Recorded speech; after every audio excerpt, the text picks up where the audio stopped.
The locked door clicked behind her like a coffin lid. Kang Tae-hyun didn't shout. He didn't throw anything. He simply stood at the center of his penthouse office, hands clasped behind his back, and looked at Imani Brooks the way a man looks at something he is about to permanently remove from the world. 43 floors above Seoul, rain hammered the glass walls hard enough to blur the city lights into smears of color, red, gold, white, like something bleeding out. "Sit down," he said. She didn't sit.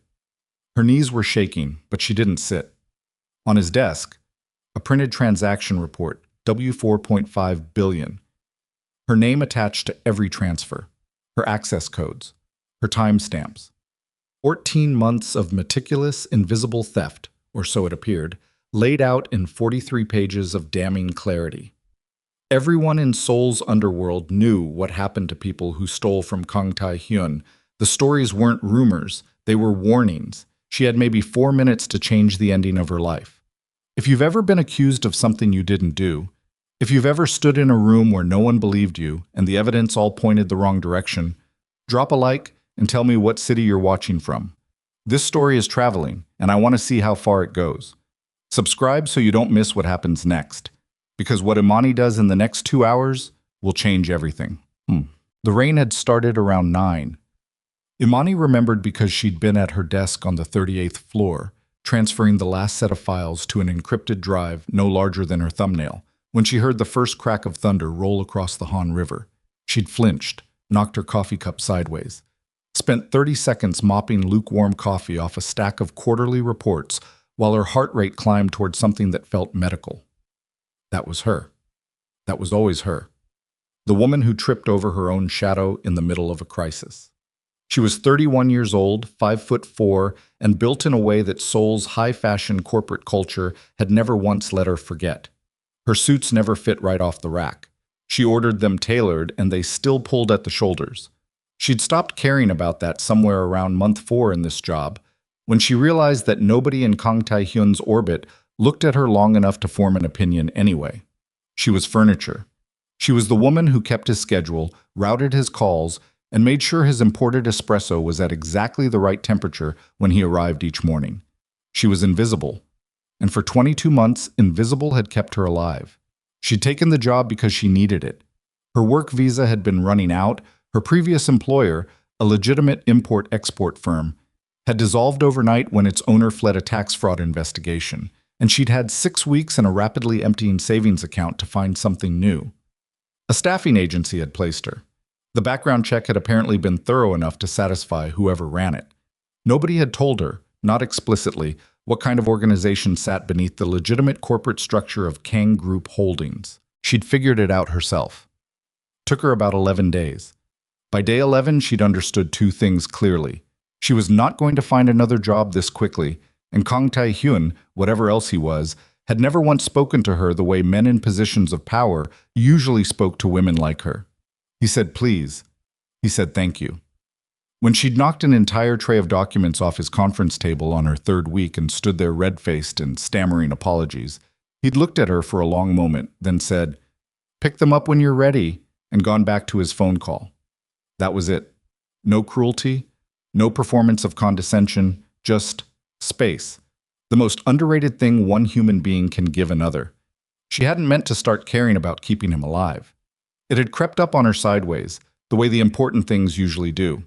The financial anomalies she'd found first were small, a routing number that didn't match the originating institution, a subsidiary's quarterly filing that listed an asset transfer to a company that, when she looked it up, didn't appear to have a registered address in any jurisdiction she could verify. She told herself it wasn't her business. She routed the paperwork, kept the schedule, made the espresso. Then 6 months ago, she'd found the mercenary contracts. Not all at once. It came in fragments.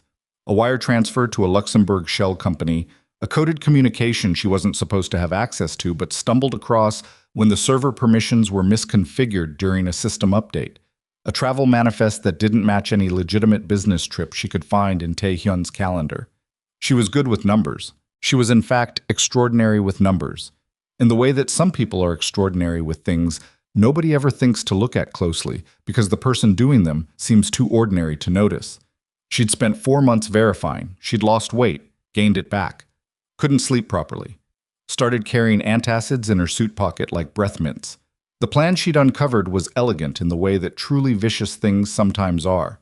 Someone inside the organization, someone very close to the top, had quietly hired a private military contractor operating out of Eastern Europe. The assignment? Eliminate Kang Tae-hyun at the Hongkong Foundation Charity Gala, scheduled for tomorrow evening. 400 guests. International press. The kind of public chaos that makes forensic investigation complicated. And to fund it without leaving traceable fingerprints inside the syndicate's own accounts, that someone had constructed a false paper trail, using her access credentials, her routing pathways, her name, to make it appear that W4.5 billion had been quietly siphoned out by his most invisible, most ignorable employee. When Tae-hyun discovered the theft, and he always discovered everything, he would eliminate Imani before he started looking for anyone else. The real traitor would be 3 steps removed, hands clean, offering condolences. She'd understood all of this by month 5 of her investigation. By month 6, she'd finished building the countermeasure. The W4.5 billion existed. She had moved it herself, using the access that had been deliberately left available to her, replicating the transaction trail that had been designed to implicate her. But she had moved it somewhere else entirely, somewhere only she controlled. Somewhere that would, if she played this correctly, be the only card in the room that couldn't be taken from her. It was the most reckless thing she had ever done in her life. She had run the risk calculation 40 times, and the answer never got comfortable.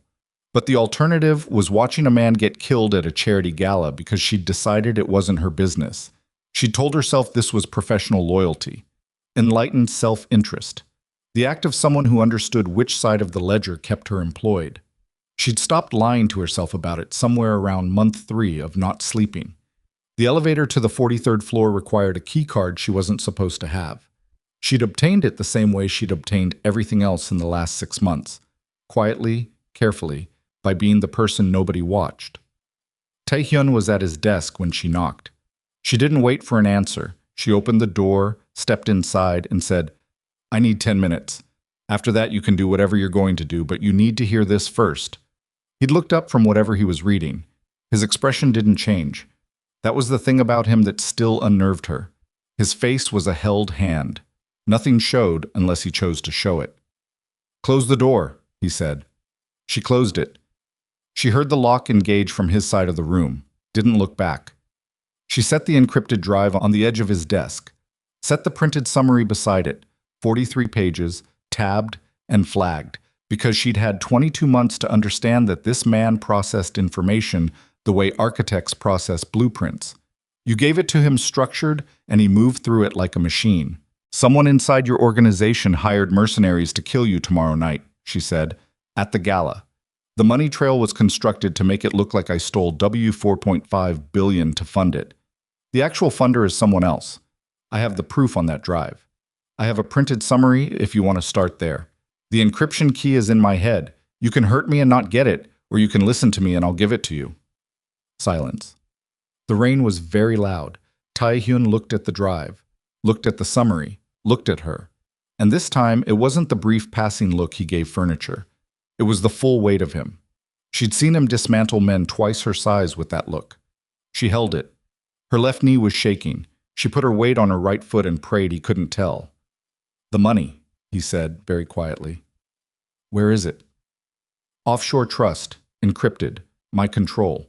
If I die, the access dies with me, and the cartel that's waiting on that payment never gets it. If you want the money back, and you want the proof, I'm the only person who can give you both." Something moved behind his eyes. Not warmth, not softness. Something that was simply recalibration, the way a very precise instrument adjusts to new data. "Sit down," he said again. This time, Imani sat down. He picked up the printed summary. He didn't ask her to walk him through it. He read. She watched him read, watching his eyes track down each flagged section, watching the almost invisible tightening at the corner of his jaw when he hit the mercenary contracts on page 17, watching him turn back 3 pages and reread something, then continue forward. He read all 43 pages. It took 22 minutes, she counted. When he set it down, he looked at the encrypted drive for a moment, then at her. "How long?" he said. I found the first anomalies about 6 months ago. Took me 4 months to verify enough to be certain, 2 months to build the countermeasure. You moved W 4.5 billion to protect it. To protect you, she said, and immediately wished she could take the phrasing back because it sounded exactly as unguarded as it was. His face didn't change. You could have come to me. With what? A suspicion? I needed proof before I came to you. If I came to you without proof, and the mole found out I was asking questions, I'd be dead before morning, and so would the evidence. I needed all of it together. She paused. And I needed something you couldn't take away from me. Something that kept me in the room long enough to be heard. He was quiet for a long time. Outside, the rain went on, dismantling the city. 43 floors below, Seoul moved through its wet Thursday night without any idea that the architecture of its underworld was in the process of a very slow, very quiet earthquake. The summary name's an orchestrator, Taehyun said. The financial structure points to someone in the inner circle, but you've redacted the name. On the printed copy, yes. Why? Because I needed to be in this room when you found out who it was, Imani said. I needed to see your face. I needed to know you believed me first. Not the name, not the accusation. Me. Because when I tell you who it is, you're going to want it to be wrong, and I need you to have already decided I'm not lying before that happens. Another silence. Longer. Taehyun set the summary down. He folded his hands on the desk, the way she'd seen him fold his hands before making decisions that changed things permanently. Give me the name, he said. Imani opened her mouth. And the door to the penthouse opened. She hadn't heard anyone in the corridor. She hadn't heard the elevator. The door simply opened, and Park Sung-jin, Taehyun's head of security, the man who controlled every access point in this building, stepped inside, followed by 2 men she recognized from the protection detail. Sir, Sung-jin said, we have a situation on 38, her floor. We found equipment, surveillance grade. His eyes moved to Imani with an expression that had already reached its conclusion. She's been monitoring internal communications for months. Taehyun didn't look away from Imani. Yes, he said. I know. Sung-jin stopped. Leave us, Taehyun said. Sir, I said leave. The door closed. The lock clicked again. Imani realized she'd been holding her breath. She let it out, very carefully, through her nose. The surveillance equipment, Taehyun said. That was how you gathered the evidence. Some of it. The financial records I accessed through the system. The communications. Yes. I planted passive monitors in 3 locations on 38. I dismantled one of them 2 weeks ago when a cleaning crew changed their schedule. I was going to pull the other 2 tonight, after this conversation. After. I figured if the conversation went badly, it wouldn't matter. She met his eyes. I knew what I was doing was illegal. I knew what the consequences were if it went wrong. I did it anyway. Taehyun stood up. She resisted the instinct to push her chair back. He walked around the desk slowly, not toward her, past her, to the window, where Seoul blurred behind 43 floors of rain. The name, he said again, to the glass. Han Dojin, Imani said. The silence that followed was the loudest thing she had ever heard. She watched his reflection in the window, watched the way his shoulders didn't move, didn't tense, didn't do anything that looked like reaction, and understood in that stillness that the stillness itself was the reaction. That she was watching a man absorb something that had gone somewhere past the range of his normal instruments. Han Dojin, his advisor, his surrogate uncle, the man who had stood beside his father and then beside him for 23 years. You're certain, Taehyun said. His voice was flat in the way that very deep water is flat on the surface. The Luxembourg account ties to a holding company that traces back through 4 jurisdictions to a trust registered in Dojin's wife's maiden name, Imani said.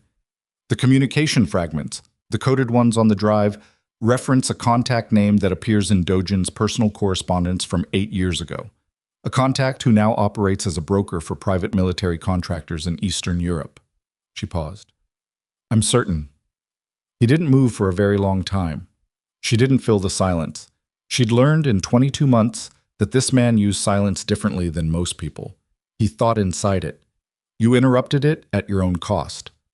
When he finally turned around, his face had settled into something she didn't have a word for. Not anger, not grief. Something colder than either. The gala is tomorrow evening, he said. Yes. Dojin will be attending. He's on the host committee. Taehyun picked up the encrypted drive from his desk, turned it once in his hand, set it back down. I need the decryption key, he said. I know. Amani reached into the inner pocket of her jacket and removed a folded slip of paper. 16 characters, handwritten. She set it on the desk beside the drive. He looked at it, looked at her. You wrote it down, he said. I memorized it too, but I wanted you to have the physical copy, in case something happens to me before tomorrow. She held his gaze. I wasn't trying to use it as leverage. I know it looked like leverage. It was insurance against not being heard. Something shifted in his expression, just barely. A degree or two of adjustment in a direction she couldn't fully read. You risked your life, he said. Not a question. I've been risking it for 6 months, she said. I'm tired. I'd like to stop, if possible. And Kang Tae-hyun, who had not smiled in the presence of another person in longer than he could clearly recall, made a sound that was not quite a laugh but was the closest thing to it he'd produced in years. He picked up his phone. I'm going to make 2 calls, he said. You're going to stay in this office until I'm finished. He looked at her, really looked at her, in a way that had nothing to do with assessment or threat calculation. Then we're going to go through the drive together. All of it, tonight.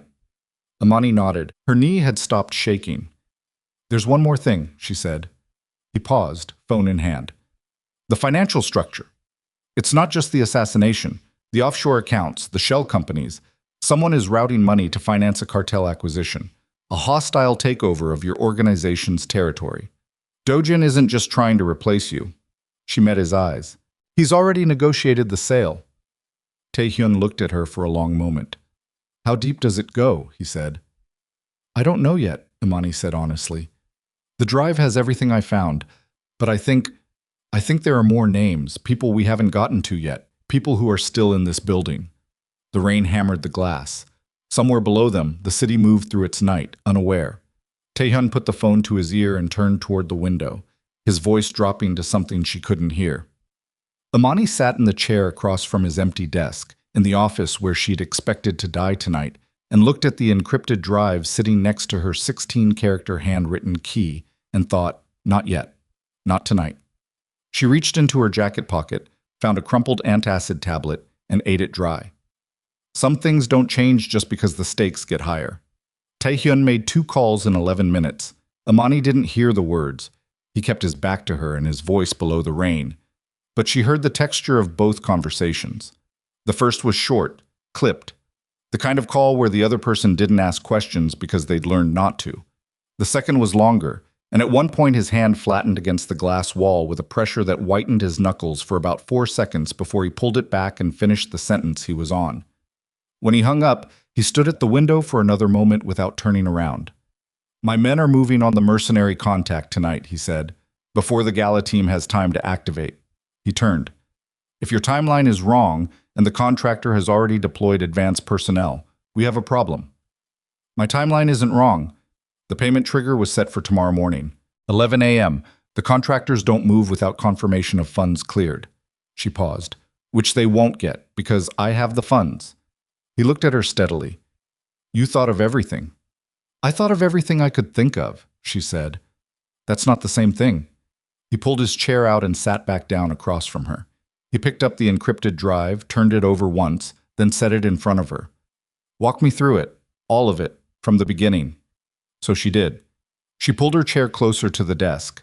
She opened her bag, the battered canvas tote she'd carried for 3 years because she kept meaning to replace it and never did, and pulled out a second printed set of the summary, this one annotated in her own handwriting in the margins. She laid it flat between them. She found a pen. She started talking. It took 2 hours. She walked him through the first anomaly she'd found, the Luxembourg routing number, transaction dated 16 months ago, and then the subsidiary filing, and then the server misconfiguration that had opened a window into communications she was never supposed to see. She explained how she'd built a parallel tracking system inside her own laptop, isolated from the company network, updating it manually every time she found a new fragment. She showed him where the mercenary broker's contact name appeared in the old correspondence file she'd extracted from an archived server backup. She showed him the 4-jurisdiction chain that led back to the trust in Dojin's wife's maiden name. Taehyun asked questions. Not many, but precise ones, and he asked them at the exact right moments, which told her he was tracking every layer of the structure in real time, building his own internal map. Once, only once, he asked her to stop. It was when she reached page 29 of the summary, the page that laid out the cartel acquisition framework, the names of the organizations, the territory maps, the projected timeline for the handover of control. He put his hand flat on the page, not aggressive, just stopping. He read it himself, slowly. Then he looked up.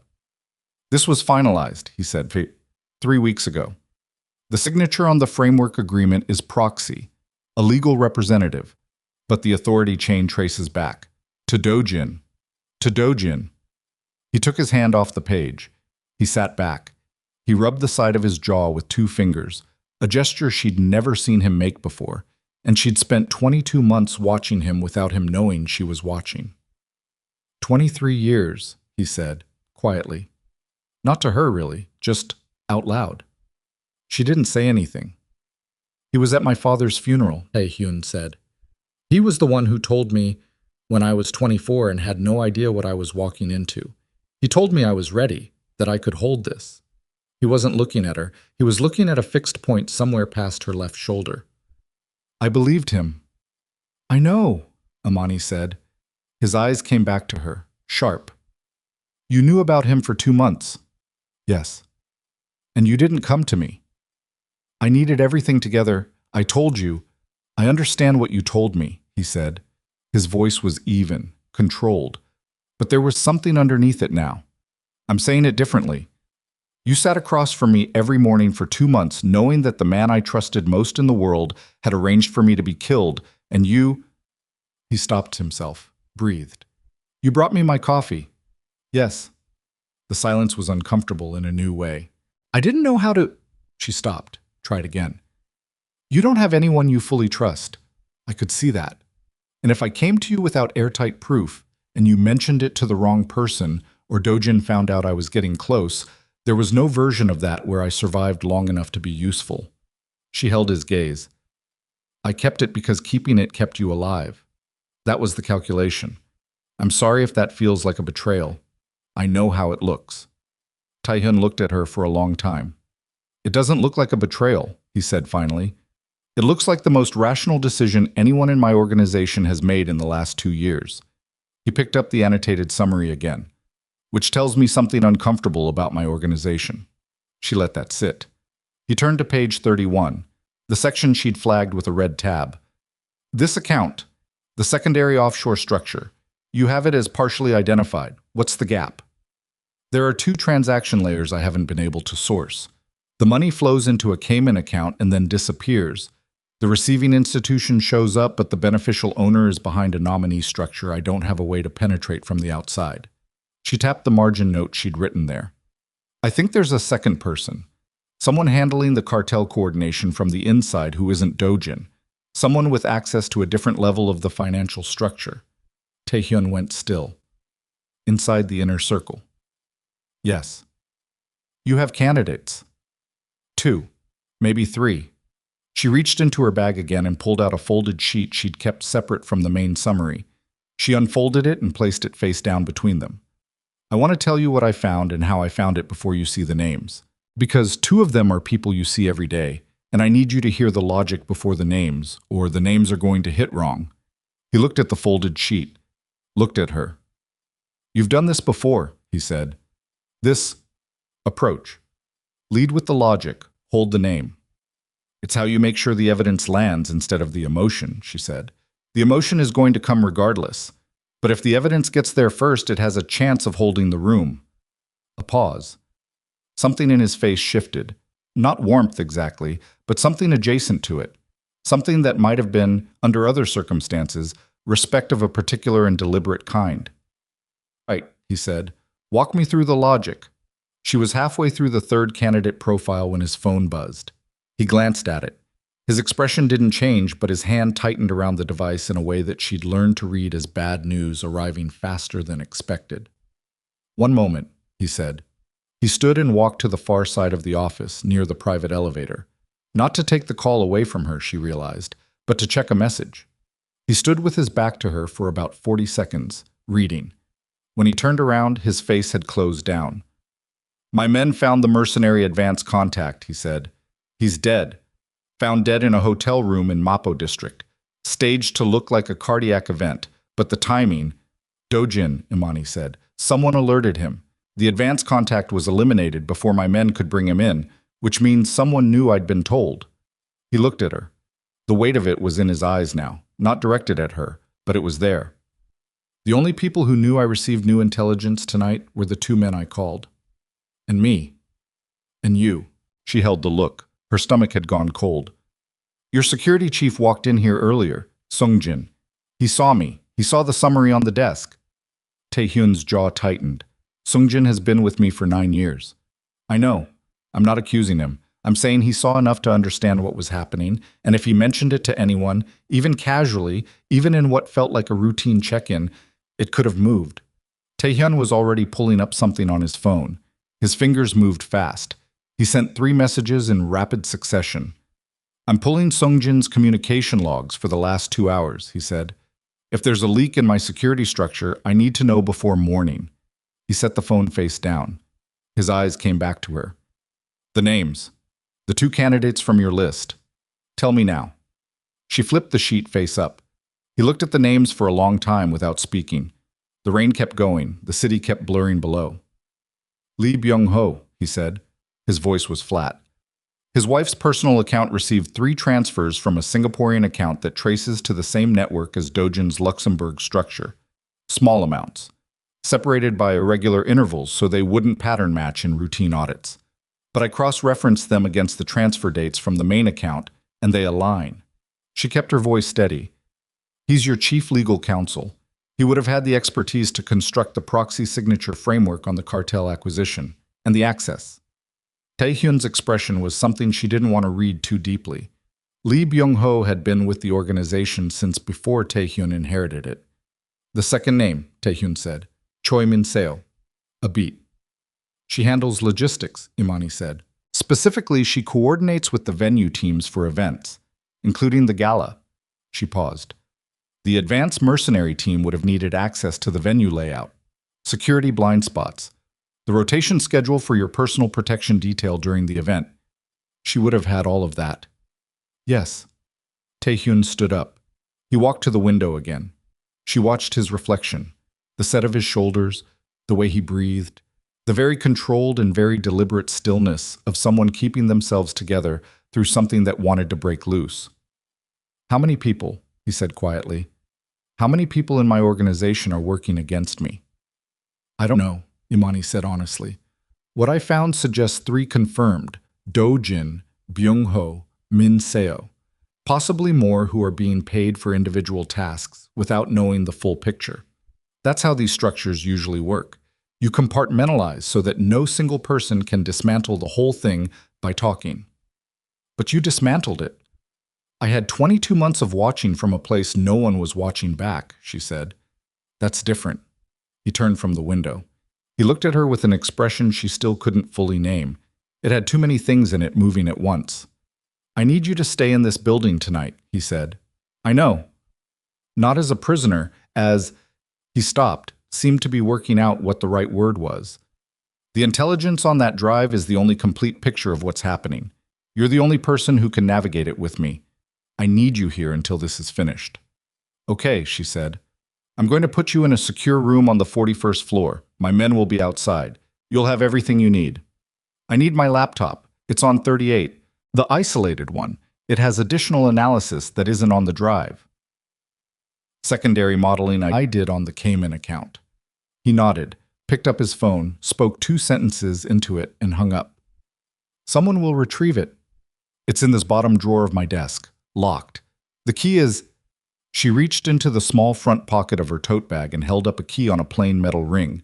He crossed the room, took it from her hand. Their fingers didn't touch. Almost, but not quite. He held the key for a moment, looking at it. A small, ordinary thing, the kind of thing that would mean nothing in any other context. "Why didn't you run?" he said. It wasn't accusatory. It was a real question, quiet, and genuinely wanting an answer. Imani looked at him. She thought about lying. She thought about the professional version of the answer, the one about evidence and leverage and rational self-interest. "Because you said please," she said. "On my third day. You said please when you asked me to reschedule a meeting. You didn't have to. You could have just told me what to do and I would have done it, but you said please." She picked up her tote bag and set it on her lap. "I know that's a stupid reason to risk your life for someone." He looked at her for a long moment. "It's not stupid," he said. He turned and walked back toward his desk. "It's the most honest thing anyone has said to me in a long time."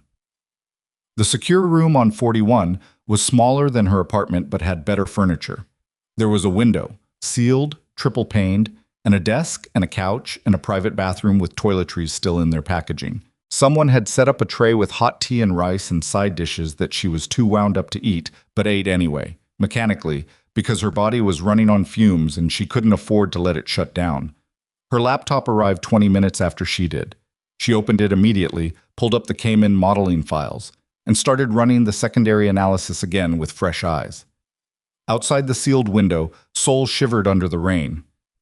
Tae-hyun worked from his penthouse office. She knew this because every 90 minutes, precisely, someone knocked on her door and slid a handwritten note under it with an update in his handwriting. She didn't know if he'd always communicated this way during sensitive operations, no digital trail, no recorded calls, or if this was specifically for tonight. Either way, she found herself looking at his handwriting more than was professionally warranted. It was small and precise and slightly left-leaning, the kind of script that suggested someone who'd been taught formally and then quietly developed their own modifications over time. The first note? "Sungjin's logs are clean. He mentioned the situation to no one. Leak came from another direction. Still investigating." The second note, 90 minutes later. "Byung-ho left the building at 10:47 p.m. Currently in transit. Men are following." The third note. "Min Seo's access card was used on 38 at 11:23 p.m. 38 is your floor. She was in the building when she was supposed to be home. Tell me if anything is missing from your workspace." Imani wrote back on the reverse of the note. "I cleared my desk before coming up. Any surveillance equipment she found would be dismantled, but she knows I was onto something. If she accessed the server room on 38, she may have found the ghost partition. She slid it back under the door. She waited. She ran more modeling. She found something in the Cayman account structure she hadn't seen before. A third-tier intermediary she'd missed because it only appeared in end-of-quarter reconciliations, not in the primary transaction flow. She stared at it for a long time. The fourth note arrived at 1:14 a.m. "Come back up. Now. Bring everything."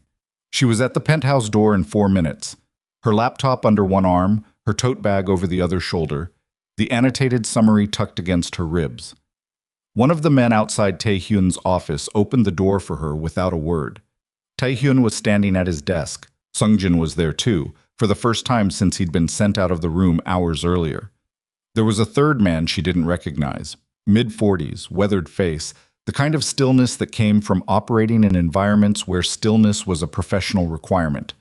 On the desk, a photograph. She couldn't see it clearly from the doorway. "Come in," Tae-hyun said. She came in. She looked at the photograph. It was Min Seo, taken tonight in a parking garage. She was getting into a car. In the driver's seat of that car was a man whose face Imani recognized from the surveillance fragments on her encrypted drive. The Eastern European broker, the private military contractor's coordinator. "They met tonight," Tae-hyun said, "after Min Seo accessed 38, before the advance contact was found dead." "She's the relay," Imani said. "She's been coordinating the operational side. Dojin handles the money and the strategy. Byung-ho handles the legal architecture. Min Seo handles the actual execution." "Yes," Tae-hyun's voice was very controlled. "We picked up Byung-ho's car 20 minutes ago. He's been detained.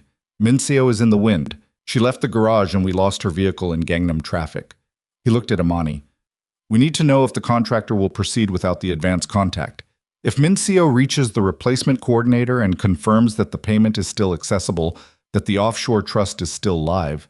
She can't confirm that, Imani said. Only I can access the trust. She doesn't have the key. Dojin doesn't have the key. No one has it except you and me. She doesn't know that, Taehyun said. She thinks the trust is accessible because it was built into the original scheme. She has no reason to know you changed the structure. So she's going to tell the contractor the payment is secure, which means they're going to proceed with the gala, even without the advance contact. Professional contractors work in cells, the third man said. He had a low voice, slight accent she couldn't immediately place. Losing one advance asset doesn't abort the operation. They adapt. They use the intelligence already gathered. Taehyun looked at Imani. The venue. The security rotation. Everything Min Seo would have provided. It's already been delivered, she said. She felt it settling into her, the weight of it. She didn't need tonight's meeting to pass that information. She's been passing it for weeks. The room was very quiet. Canceling the gala tomorrow will signal to Dojin that we know, Taehyun said. He'll disappear before I can get to him. But attending puts you in a room with a contractor team that already has your security layout, Sungjin said. He looked tense in a way she'd never seen him look before. Sir, we can control the entrance. We can sweep for threats. But if they've had weeks to… I know, Taehyun said. There's a third option, Imani said. Both men looked at her. She set her laptop on the desk and turned it so they could see the screen. The Cayman modeling. The third-tier intermediary she'd found at 1 a.m. This account, she said. The one I found tonight. It's not part of Dojin's structure. It's parallel to it. It's being used to coordinate operational payments to the contractors, separate from the main acquisition funding, which means there's a separate control point. She looked at Taehyun. If I can access this account and demonstrate to the contractor's coordinator that the payment authority has shifted, that someone else now controls operational funds, I can send a stand-down signal, make them believe the operation has been officially suspended by the client. Sungjin stared at her. You can do that?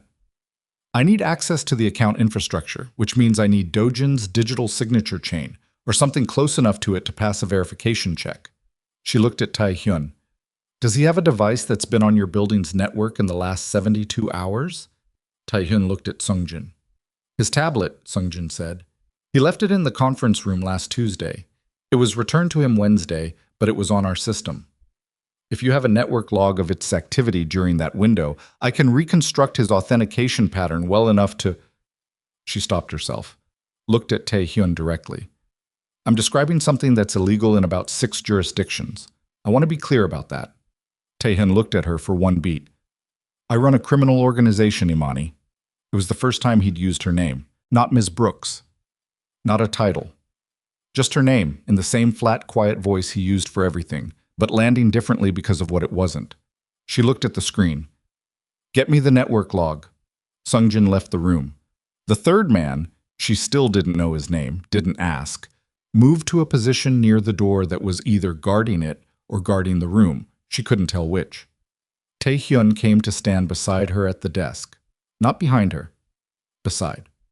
Looking at the same screen she was looking at. If this works, he said quietly. If you can send the stand down.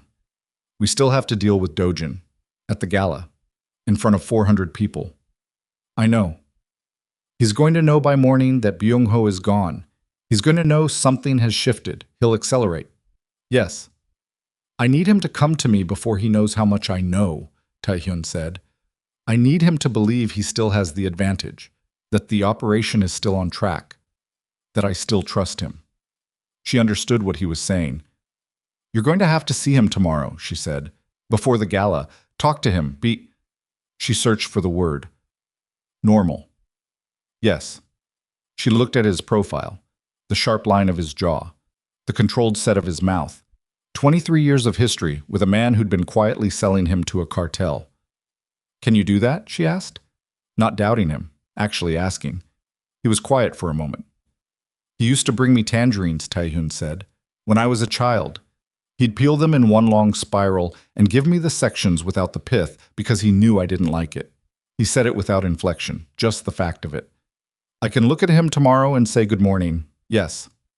The network log arrived 8 minutes later. Sungjin handed it to her on a secured tablet. She pulled her laptop closer, opened 2 windows, and started working. She worked for 3 hours and 40 minutes without stopping. Tae-hyun stayed in the room. He worked from his own phone and his own documents, moving between the desk and the window, occasionally asking her a question, occasionally answering a call in that voice she couldn't hear. The third man stayed by the door. Sungjin came and went. Someone brought more tea at some point, and she drank it without registering that she was drinking it. At 4:47 a.m., she sat back. "I have it," she said. Her voice came out rougher than she expected. "I can send the stand down. I need 30 minutes to verify the signal pathway, and I need someone who speaks Romanian." Taehyun looked up from across the room. "Romanian?" The coordinator's authentication protocol uses a verbal confirmation in Romanian. I have the text. I reconstructed it from the communication fragments. I just need someone who can deliver it with a regional accent that won't flag immediately. He crossed the room, looked at her screen, looked at the reconstructed text. Then he looked at the third man by the door and said something to him in Korean. The third man looked at the screen, nodded. "He's from Iashi," Tae-hyun said. Imani looked at the third man with new attention. He almost smiled. She spent the next 23 minutes verifying the pathway. She ran the authentication sequence twice in simulation before touching the live system. The third man, whose name she learned finally, was Vasily, stood at her shoulder and read the Romanian confirmation text quietly to himself, adjusting 2 pronunciations that she'd transcribed imprecisely from the audio fragment. At 5:13 a.m., she looked at Tae. "Yun." He nodded once. She sent the stand-down signal. They waited. 11 minutes of silence. The rain had stopped sometime in the last hour. Seoul outside the window was the flat gray blue of very early morning, the city suspended between night and day, the silence of it pressing against the glass. Her laptop chimed. 1 line of text, encoded, but the encoding matched the system she'd reconstructed. She read it. Then she read it again. "They've acknowledged," she said. "The contractor team is standing down." She let out a breath that came from somewhere deeper than her lungs. It worked. Sungjin said something under his breath in Korean. She didn't catch it, but the exhale in it was universal. Tae-hyun stood very still for a moment. Then he pulled out the chair across from her desk and sat down in it. Not behind his own desk, but the chair she'd been sitting in 5 hours ago when this night started. He sat in it with a heaviness that wasn't defeat.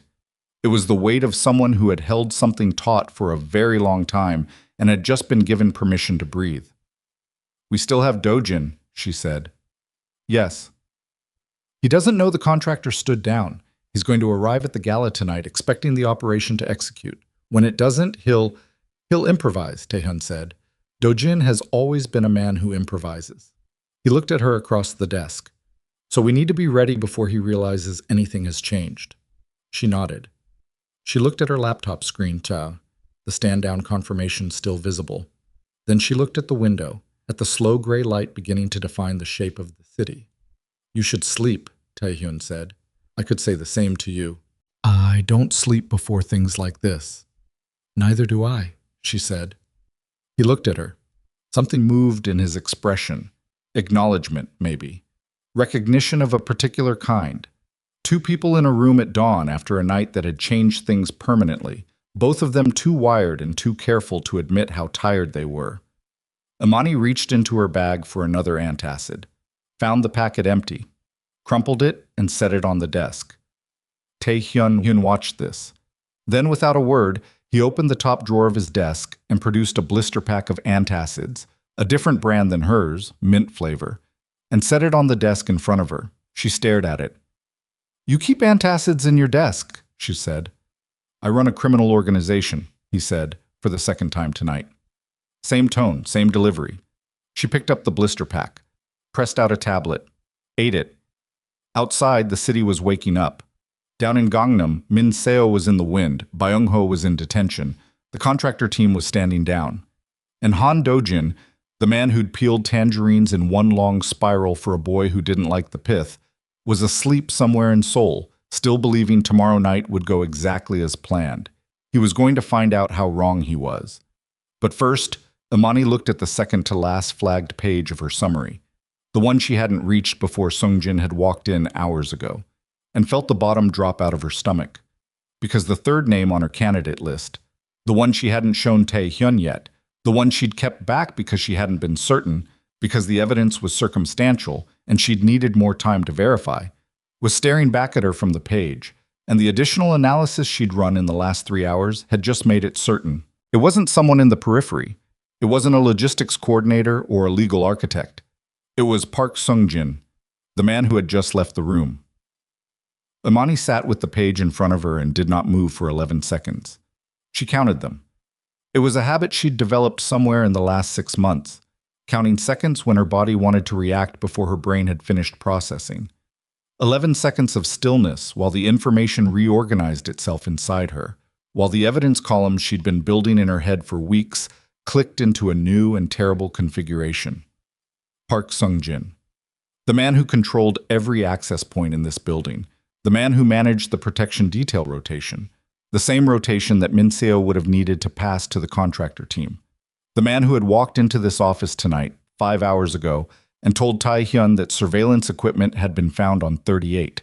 Surveillance equipment that Imani had planted, which meant Sung-jin had found it before tonight, had been sitting on that information, had chosen the exact moment, the moment Imani was in this room, beginning to lay out her evidence, to walk in and introduce a competing narrative, to introduce doubt, to put her on the defensive at the moment she most needed the room to herself.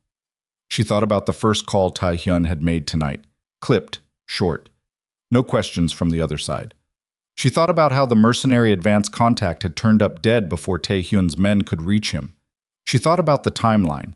The leak hadn't come from the 2 men Tae-hyun had called. The leak had come from the person in this room who had already known. The second thing she processed, immediately behind the first, was that Sung-jin had just left this room approximately 4 minutes ago. That he was somewhere in this building right now. That if he suspected she was close to identifying him, and a man with his operational instincts would have to suspect, she had a very short window before he did something about it. The third thing was simpler. She looked at the door. It was not locked. She picked up the annotated summary, folded it around the flagged page so the third name was on the inside, and slid it into her tote bag. She left the bag open. She put her hands flat on the desk to stop them from doing anything visible, and looked at Tae-hyun. He was looking at her already. She didn't know how long he'd been looking. She didn't know what her face had done in the last 30 seconds. "Something's wrong," he said. Not a question. She made a decision in the space between one breath and the next. "Can you get Vasile back in here?" she said, quietly, evenly. Without calling Sung-jin, Tae-hyun's eyes narrowed by a fraction. He understood the distinction immediately. She could see it land. He didn't ask why. He picked up his phone, typed a message, set it face down. 12 seconds later, the door opened and Vasile came back in alone. Tae-hyun looked at her. "Talk." She reached into the bag and unfolded the summary to the third flagged page. She set it on the desk and turned it to face him. She put her finger on the name without saying it aloud. She watched Tae-hyun's face. What happened there was not like the Dojin moment. With Dojin, there had been a terrible stillness, a man absorbing grief and recalibrating around it. This was faster and colder. His eyes moved down the page. The evidence chain she'd annotated in the margin, the 3-point connection between Sung-jin's personal communication device, a burner number that appeared in the contractor's coordination logs, and a pattern of security rotation adjustments made over 6 weeks that consistently created the same blind spot in the venue sweep protocol. Sung-jin hadn't just passed the security rotation to Min Seo. He'd engineered it, had been quietly reshaping the protection detail schedule for a month and a half to ensure that at the exact window of the gala, Tae-hyun would have a 90-second gap in close coverage. 90 seconds was more than enough. Tae-hyun set the page down. He looked at Vasile. He said 3 words in Korean, very quietly. Vasile left the room without a sound. "He's going to bring him in," Tae-hyun said. He was not asking for approval. He was telling her, in the flat and final tone of a man who had moved past the processing stage and into the operational one. "Wait," Imani said. He looked at her. If Vasile moves on him and Sung-jin sees it coming, if he gets a single second to make a call or send a message, whoever he's been reporting to inside Dojin's network will know we've identified him. Dojin will know the entire operation is burned. He disappears before morning. She held Tae-hyun's gaze. We need Sung-jin in a room before he knows why. Taehyun picked up his phone. One message. Then he set it down and looked at the window, where Seoul had gone from gray-blue to the thin pale yellow of early morning. They waited 4 minutes and 20 seconds. The door opened. Sung-jin walked in ahead of Vasile, and his expression when he entered was the expression of a man responding to a routine summons. Alert, professional, carrying a tablet with something on it he'd clearly prepared to present. He was good. He had the physicality of it exactly right. The measured pace, the slight forward lean that communicated readiness, the eyes moving around the room in the automatic security sweep of someone who'd been doing this for 9 years. He saw Amani at the desk. Something crossed his face. Too fast for most people. Not fast enough for her. She'd spent 22 months being invisible in rooms where things happened.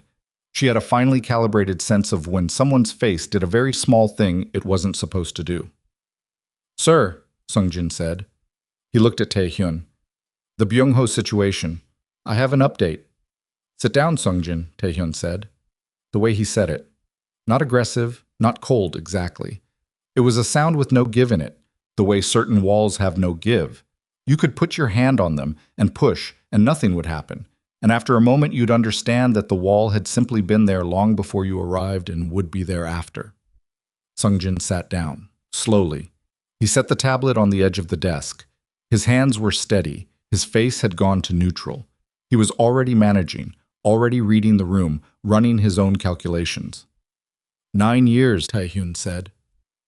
He wasn't looking at the annotated page. He was looking at Sung-jin directly, and his hands were folded on the desk in the same position she'd seen 6 hours ago. 9 years, 3 months, and some days, since your father asked me to give you a position. Sung-jin said nothing. I want you to tell me about the burner, Taehyun said. A pause. Brief. But there. What burner? The one registered to a prepaid carrier in Incheon that has contacted a coordination number appearing in a private military contractor's communication log 17 times in the last 8 weeks. Taehyun's voice didn't change. That burner. Sung-jin's jaw tightened, one visible muscle in his neck below the ear. Then he looked at Amani. It was not a friendly look. She's been running unauthorized surveillance on building personnel for months, he said. Whatever she's told you, whatever methodology she used to produce that evidence, was my methodology illegal? Amani said. Her voice came out steadier than she expected. Yes. Did it produce accurate? Also yes. Those aren't mutually exclusive. She held his gaze. The burner contact pattern alone is circumstantial, but the security rotation adjustments over the last 6 weeks corroborate it. Every modification you made to the detail schedule at the Hangang venue created the same gap. 90 seconds. Same window. You didn't randomize it because the contractor needed a reliable target. Randomizing would have been safer for you, but it would have broken the operational plan. Sung-jin looked at her for a long moment. The professional neutrality was still there, but underneath it, something had shifted. Not fear, not guilt. Something that was almost contempt. Not for her. For the situation. For having been caught by a woman with a canvas tote bag and a bottle of antacids. I want a lawyer, he said. To Taehyun. No, Taehyun said. I have rights. In a courtroom, Taehyun said. We're not in a courtroom. He unfolded his hands. I'm going to ask you questions. You're going to answer them. At the end of that conversation, I'll decide what happens next. That's the process available to you right now. Sung-jin looked at the door. Vasile was positioned in front of it with the relaxed stance of someone who had stood in front of doors professionally for a long time. How long has Sung-jin had you? Taehyun said. A long silence. 4 years, Sung-jin said finally. Something moved in the room, not sound, something in the pressure of it. 4 years, Taehyun repeated. He approached me after my father's medical situation. You know what that cost. You know what I was carrying. Sung-jin's voice was flat, but there was something underneath it. Not apology, not exactly. The particular tone of a man explaining the logic of a decision he'd already made peace with. He offered to clear the debt, the hospital bills, the secondary loans. He cleared it all. He said it was a gift, that there would be nothing expected in return. But then there was, Imani said. 6 months later. A small thing first, a schedule adjustment, a detail change that he framed as being for security improvement. Sungjin looked at the desk. By the time I understood the full picture, I was too far in to surface. You could have come to me, Taehyun said. His voice was quiet, not soft. There was no softness in it, just a particular kind of quiet that was worse. He told me if I came to you, he'd release documentation connecting my father to an historical incident from 1987. It would have destroyed what's left of the family name, my younger sister's career, everything. Sungjin looked up. I'm not asking you to understand. I'm explaining. I understand, Taehyun said. I understand completely, and it doesn't change anything. Sungjin nodded once, slowly, like a man acknowledging a verdict he'd known was coming. The stand-down signal we sent tonight, Imani said. She leaned forward. The contractor team acknowledged it. Did anyone in Dojin's network receive a copy of that transmission? Sungjin looked at her. No, I didn't transmit anything after the stand-down. You sent it at 5:13. I was with you when you sent it. But before, when you found the surveillance equipment on 38, you knew something was shifting. Did you alert Dojin? A pause. Yes. I told him the secretary had been running surveillance and that she had approached Taehyun directly. I didn't know the full content of what she'd given him. I told him the situation was unstable. Taehyun stood up. Sungjin tracked the movement without flinching. 9 years of proximity to this man had given him a calibrated sense of what Taehyun's physical decisions meant. Standing up meant the conversation had reached its terminal point. Dojin knows Imani approached me, Taehyun said, not to Sungjin, working it out. He knows the situation is unstable. He doesn't know the contractor stood down. He doesn't know we have Byung-ho. He doesn't know we have you. He turned to look at Imani. He's going to make a move. Before the gala, he's going to want to control the situation before tonight. Imani felt it before she finished hearing the sentence.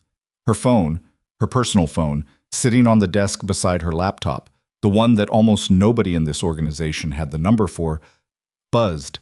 She looked at the screen. Unknown number, a text message, 3 words and an address. Come alone, now. She turned the phone so Taehyun could see it. He read it. His face did something she'd never seen it do. A fast, tight movement that passed in under a second but left a different expression behind. Colder, more focused. He has a secondary contact, Imani said. Someone I haven't identified, someone who's been watching this situation and reported her approach to him. He wants you at that address, Taehyun said. Me? Yes. He's going to offer you a deal. Taehyun's voice was precise, working the logic. He thinks you came to me to protect yourself, that your primary motivation is survival. He's going to offer you a better survival option than whatever you think you have here. Probably, she said. You're not going. I know. She looked at the address. Somewhere in Yongsan, an area she didn't know well. But if I don't respond, he knows the approach failed. He accelerates whatever he's planning before tonight. If you respond, you're telling him you're considering it, which gives him false confidence and buys us time. Taehyun looked at her.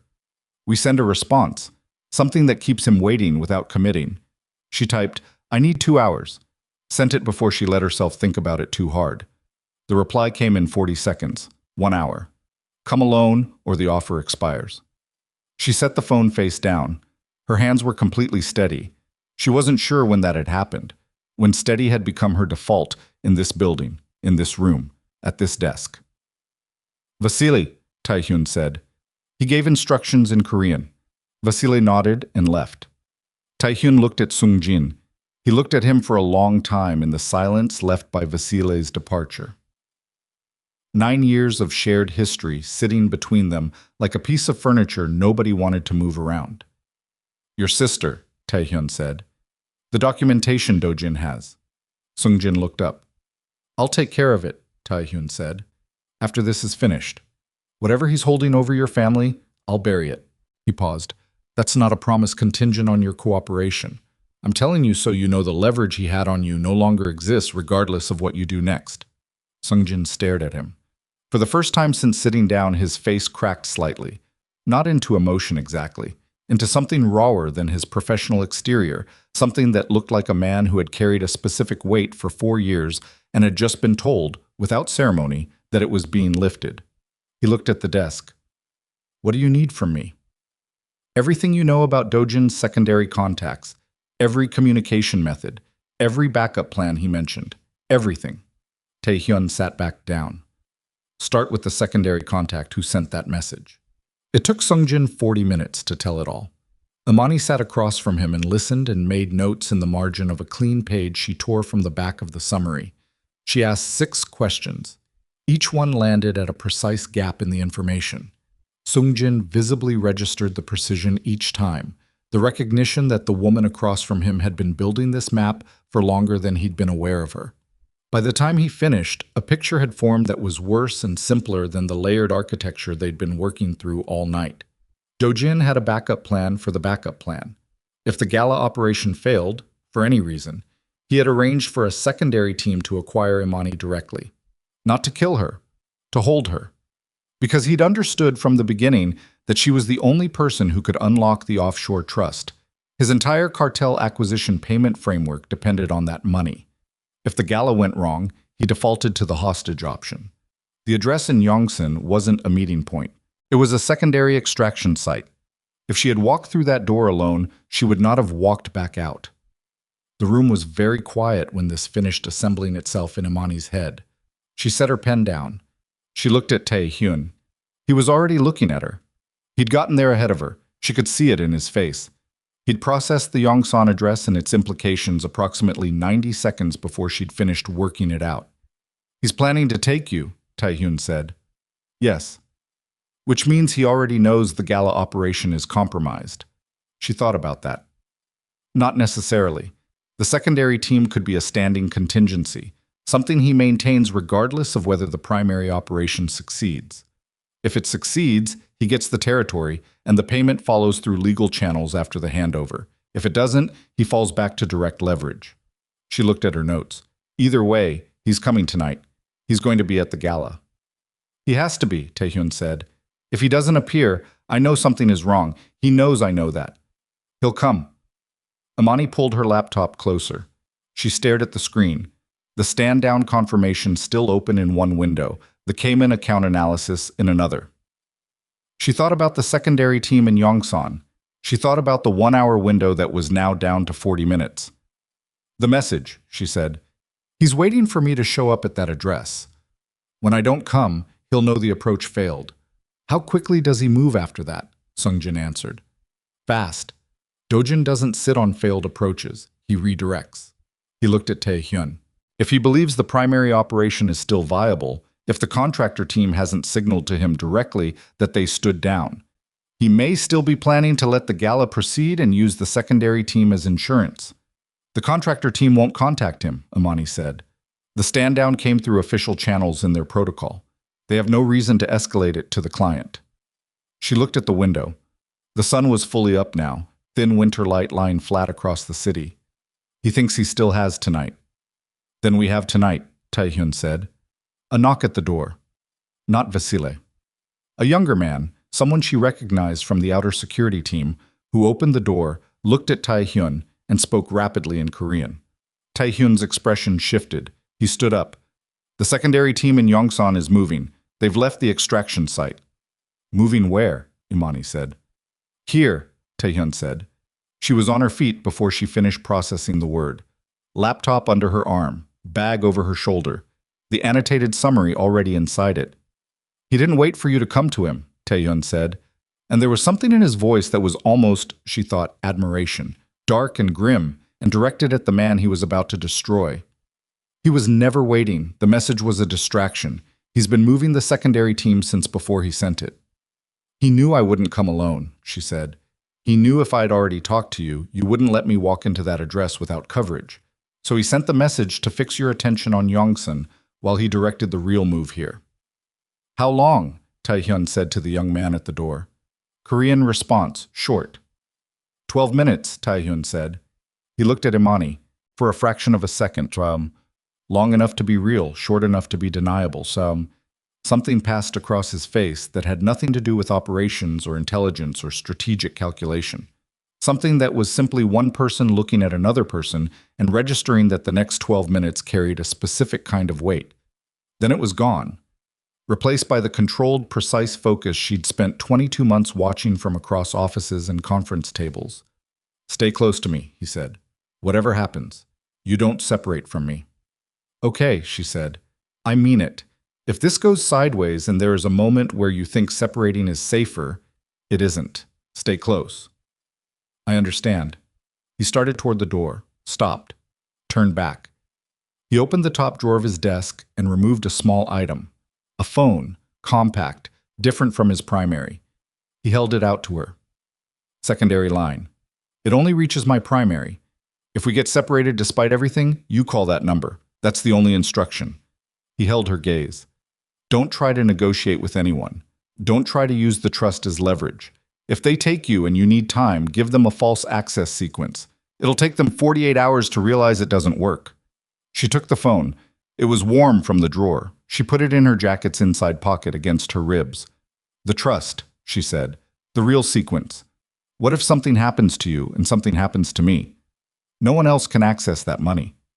Then Dojin's cartel payment evaporates and the entire acquisition falls through, and his organization spends the next decade trying to recover," Taehyun said. "That's an acceptable outcome." She almost laughed. The particular flavor of absurdity that comes from being in the middle of something serious enough that laughter arrives as a physical pressure in the chest. She didn't laugh. She followed him out of the office. The elevator went down to 38. Taehyun moved through the space with a velocity and purpose that made the building rearrange itself around him. People clearing the corridor, doors opening ahead, his men materializing from positions she hadn't even registered as occupied. She stayed at his left shoulder. On 38, Vasile was waiting with 4 men she didn't recognize. They spoke briefly, moving through the corridor. Taehyun stopped at the end of the main hall and turned back to her. "Building perimeter is covered, but Dojin's team has access to a vehicle service route in the basement level that Sungjin would have provided the layout for." He said it without bitterness, just fact. "There's a service elevator on this floor that connects directly to the basement. They may come that way." "We moved to a higher floor," she said. 35 is the armory level, he said. "It's defensible, single access point." She nodded. She shifted her laptop bag on her shoulder. Her left knee, the one that had been shaking 6 hours ago in the penthouse when this all started, was completely steady now. She noticed this and found it strange and filed it away. They moved. She was 4 steps behind Taehyun when the service elevator at the end of the corridor opened.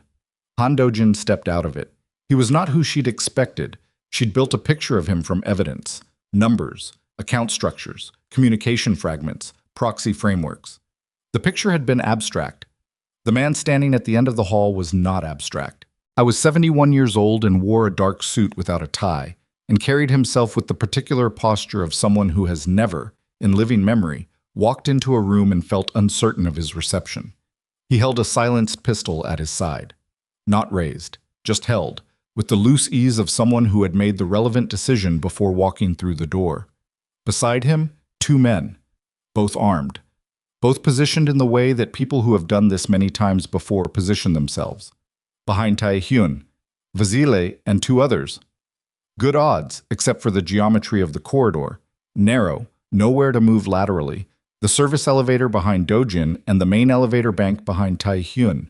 Imani was in the middle. Dojin looked at her. He did not look at her the way someone looks at a target. He looked at her the way someone looks at a problem that has become, despite considerable effort, unsolvable through conventional means. "Imani," he said, calm, almost warm. "You're considerably more competent than anyone in this organization gave you credit for." She said nothing. He looked at Taehyun. Something happened in his face then. Not guilt, not apology. Something closer to grief, but the kind of grief that has been processed and set aside and does not interfere with the present situation. "Taehyun," he said, "I want the access sequence for the offshore trust. I want it in the next 60 seconds. After that, we can discuss what happens to everyone in this corridor." Taehyun looked at the man who had peeled tangerines in one long spiral for a boy of 7. He looked at him with no expression that Imani could name. "No," Taehyun said. Dojin raised the pistol. He didn't point it at Taehyun. He pointed it at Imani. "She's the only one who can access the trust," Dojin said. "I prefer not to kill her, but a person in enough pain becomes considerably more communicative about encryption keys." He looked at Taehyun. You have 60 seconds. After that, I demonstrate my sincerity.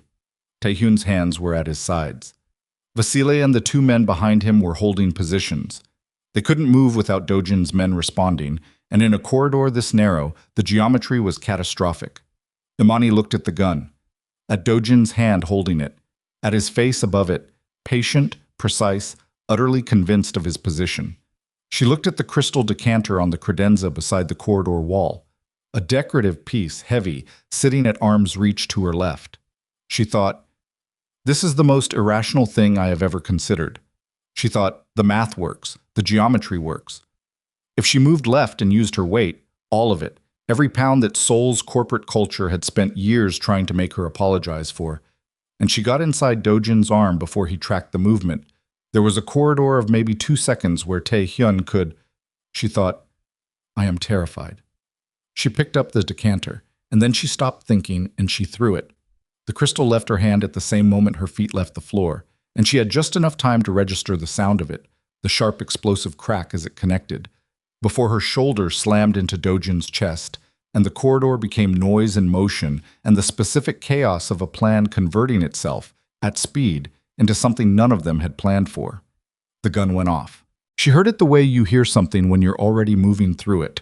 Not external, but interior. A percussion that went through her sternum and her back teeth simultaneously.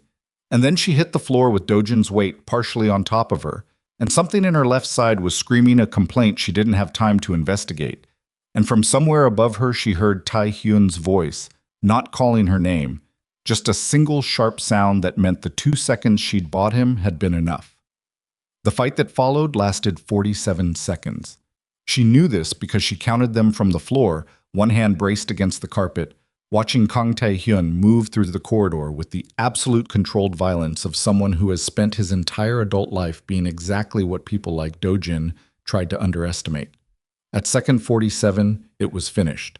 Dojin was on the ground 4 feet from her, both wrists held, Vasily's knee in the center of his back with a precision that suggested long practice. The 2 men who'd come with him were secured. Taehyun was standing between Imani and the far end of the corridor with a cut across his left forearm that was bleeding into his sleeve. The bullet had not missed by as much as she'd hoped. He crossed the space between them in 6 steps and crouched in front of her. Where? He said. She was still running the internal inventory. Left side, but ribs, she thought, not a bullet. She'd hit the credenza when she fell and something had connected hard enough to make breathing currently an exercise in controlled management. Ribs, she said. I think, not shot. He put his hand on her shoulder. Not gently, exactly, solidly. The way you hold something you need to confirm is still in the room. She met his eyes. His were dark and close and completely, utterly present in a way she felt in her chest separately from the rib pain. I told you to stay close, he said. I was close, she said. I was extremely close. I was touching the man. Something in his face did the thing it had done twice tonight, the almost that wasn't quite. Then he stood, brought her up with him, and kept his hand on her arm until he was certain she had her footing. At the end of the corridor, Han Dojin lay with his face against the carpet, his silenced pistol 3 feet away, his 71-year-old body held by a man a third his age. The cartel acquisition framework he'd spent 4 years constructing completely and irrevocably destroyed. But Dojin turned his head. He looked at Imani from the floor. He looked at her with the expression of a man who is lost and knows it, and is, in the arithmetic of his particular character, already calculating what the loss cost him versus what he'd expected to gain. The trust, he said. His voice was even, unbroken. The $4.5 billion. You were always going to give it back to him. Yes, she said. You never considered keeping it. No. He looked at her for a long moment. Then you're either very loyal, he said, or very foolish.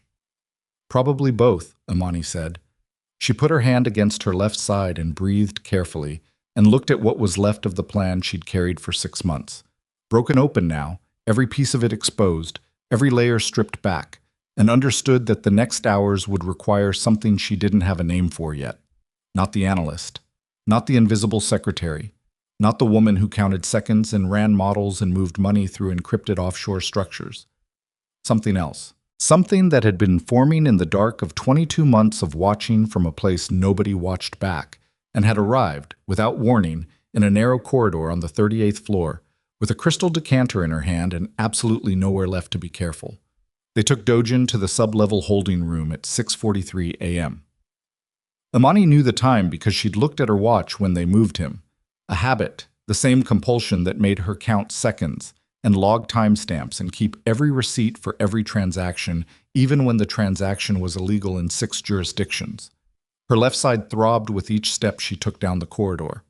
Not a clean pain, the kind that sits in the ribs and radiates upward with every breath, reminding you on a biological level that something that was supposed to stay in one position has been moved.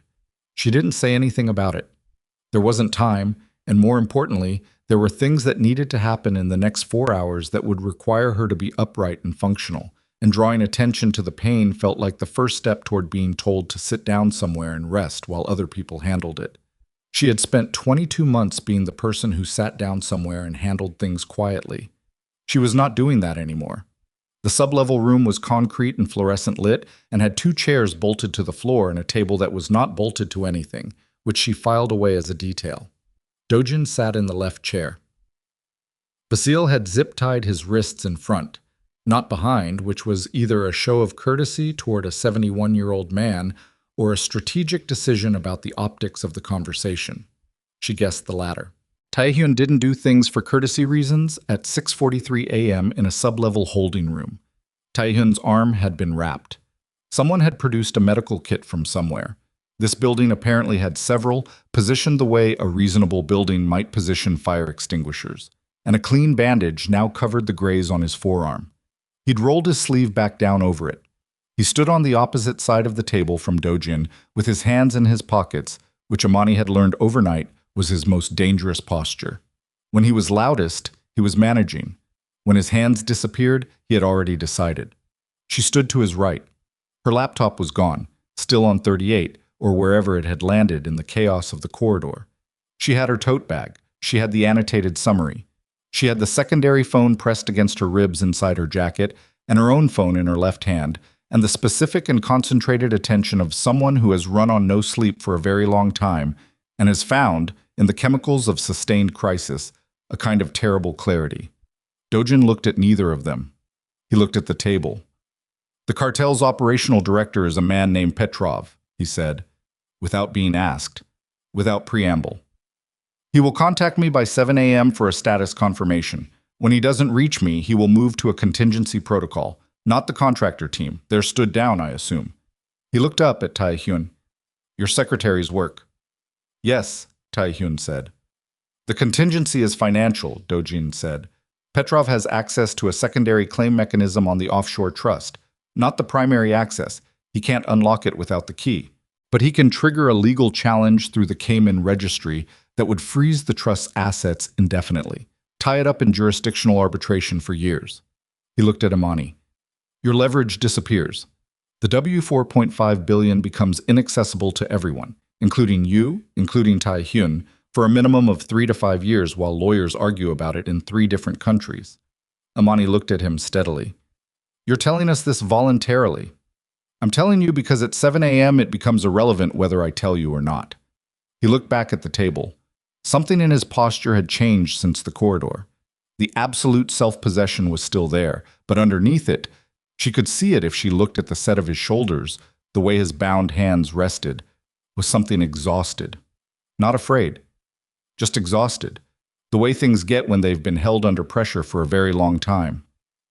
"The acquisition is finished. I understand that. The question now is what you want from this conversation." "The secondary claim mechanism," Taehyun said. "How does Petrov trigger it?" "A signed authorization code from the trust's registered intermediary. The intermediary is a law firm in the Caymans. Petrov has a standing power of attorney that was built into the original trust structure." Dojin paused. "Before you ask, yes, Imani's access is primary. His POA is secondary. If she transfers the trust before he files the challenge fails. But the transfer window requires a live authentication through the trust's secure portal. It takes approximately 20 minutes. Taehyun looked at Imani. "I need my laptop," she said.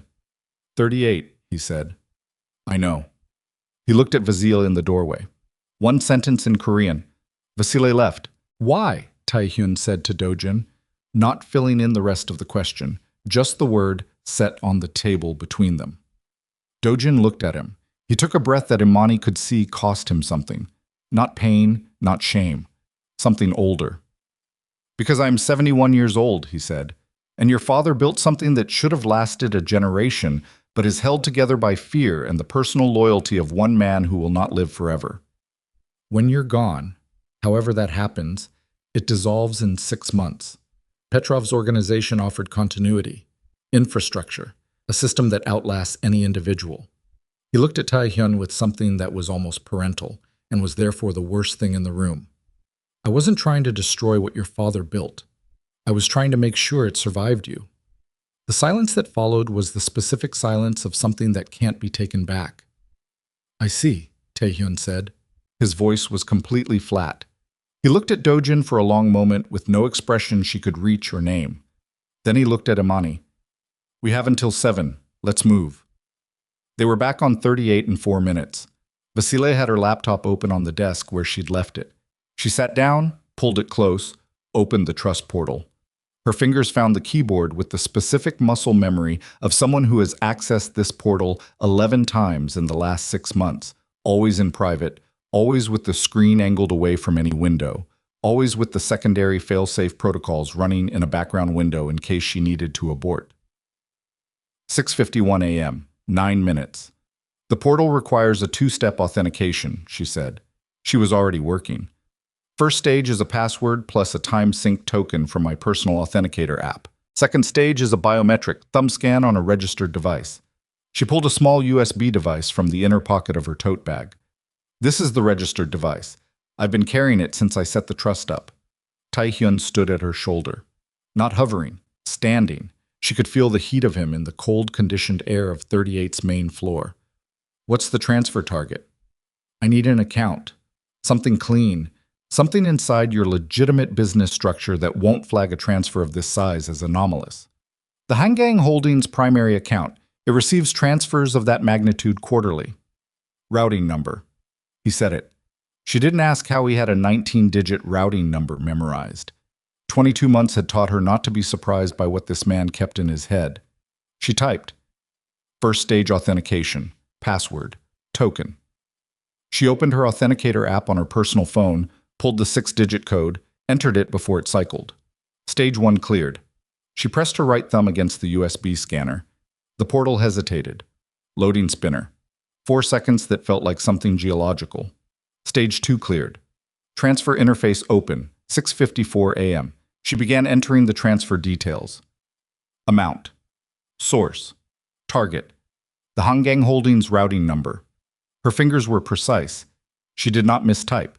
She had not mistyped on any of the 11 previous access sessions, and she was not going to start now. Taehyun's phone buzzed on the desk. He picked it up, read it, set it down.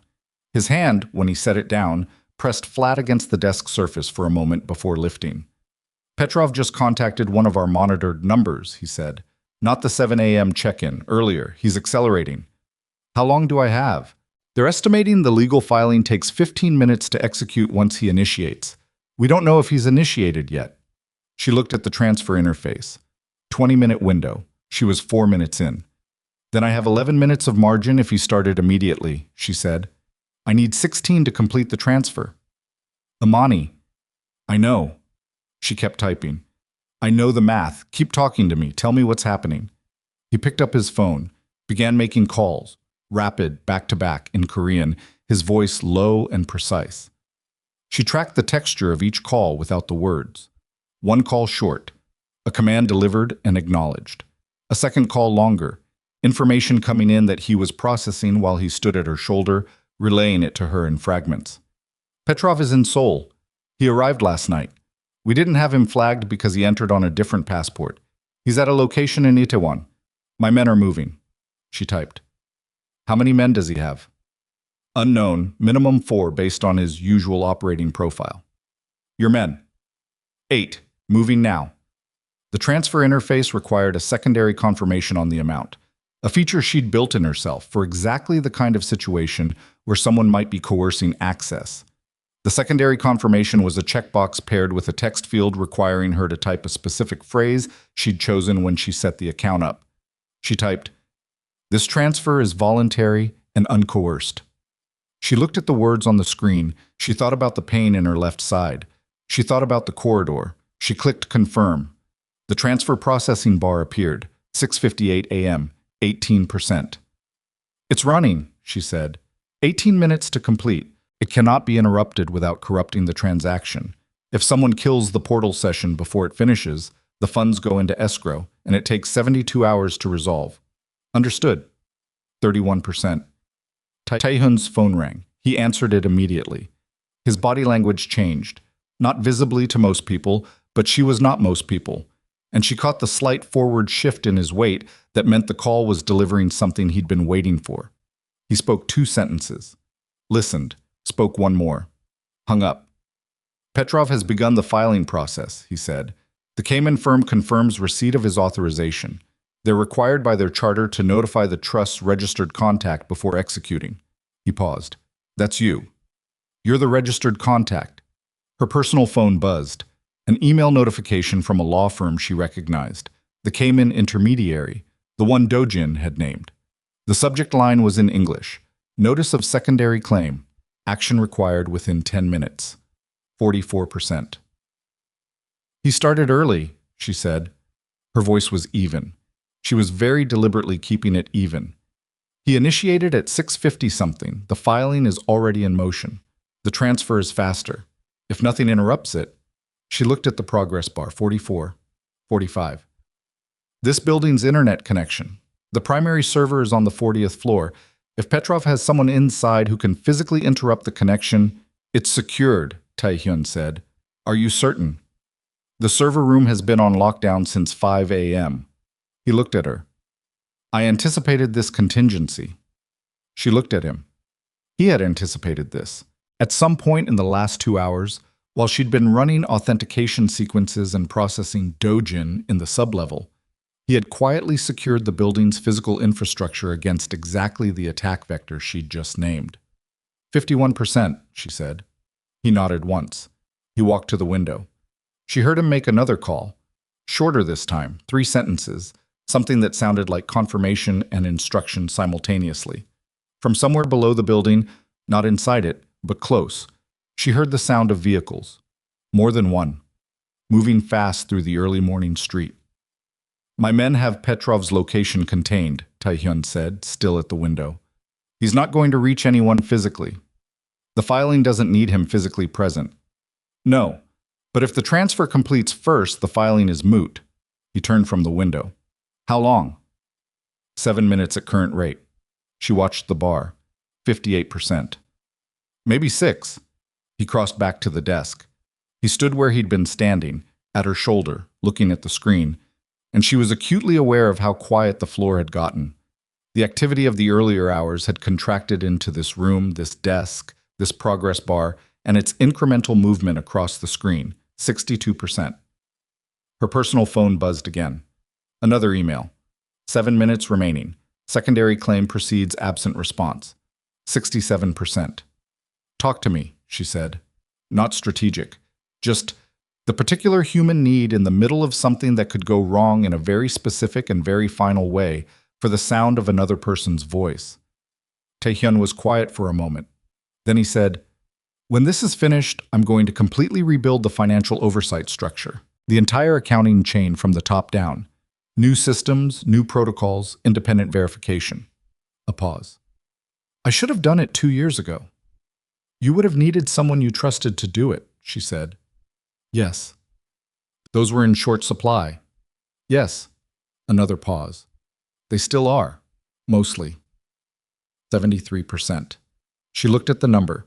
She looked at the email on her phone. 6 minutes remaining on the filing countdown. The math was close. Too close.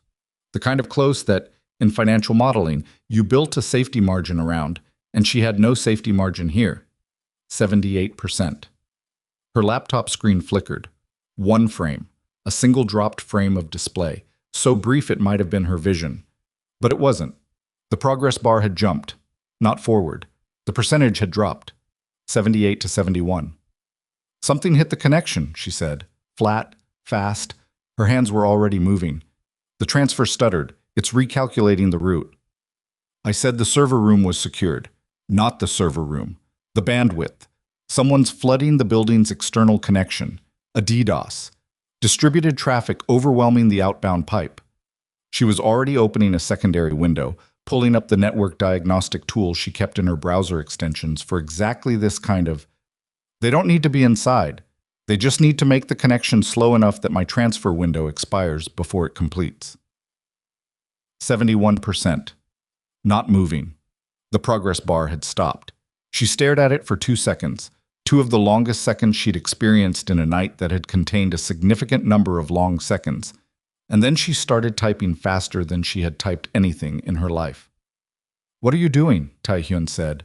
The portal has a backup routing protocol for low bandwidth conditions. It's slower, but it uses a different external pathway, satellite relay instead of fiber. I built it in when I set the trust up because I was worried about exactly this.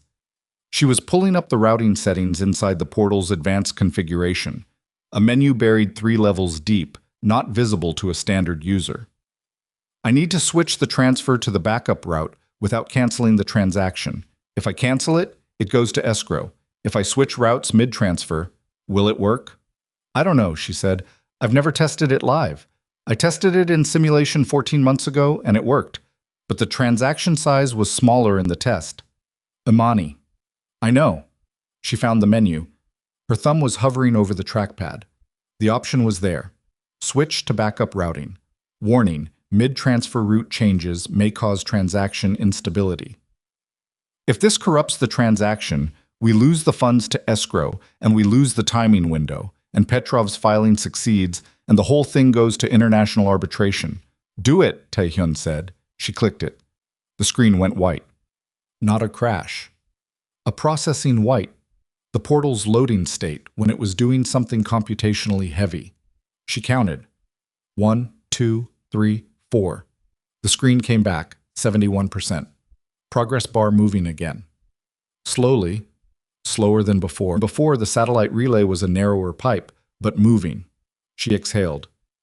Moving, she said. Slower, but moving. He put his hand on the back of her chair, not on her shoulder, just on the chair, near her shoulder, the kind of contact that is simultaneously nothing and everything depending on the context in which it occurs. 73%. The email countdown on her phone. 4 minutes remaining, 76. Her left side was producing a pain now that she could not fully manage through breathing technique. She pressed her right forearm against her ribs, which helped the stabbing quality without helping the dull baseline, and kept her left hand on the keyboard. 79. Tae-hyun's phone rang. He answered it without moving from her shoulder. A short exchange. Then, Petrov is attempting to leave the Itaewon location. My men have the perimeter, but he has more people than we estimated. There may be a situation. How many? 7. He had a second vehicle we didn't account for. 8 of Taehyun's men against 7 of Petrov's.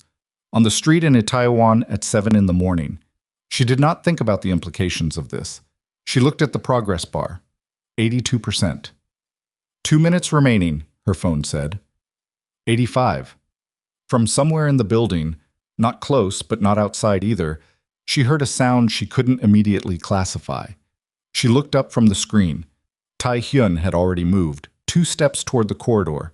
His posture changed from stillness to active readiness. That was in the building, she said. Sublevel, he said. He had his phone out again, the sublevel, where Dojin was. Her mind ran the sequence in approximately 1 second. Petrov's second vehicle, not accounted for. 7 men instead of 4. The second vehicle wasn't at Itaewon. The second vehicle was here. Had been here, or close to here, since before Taehyun's men locked down the perimeter.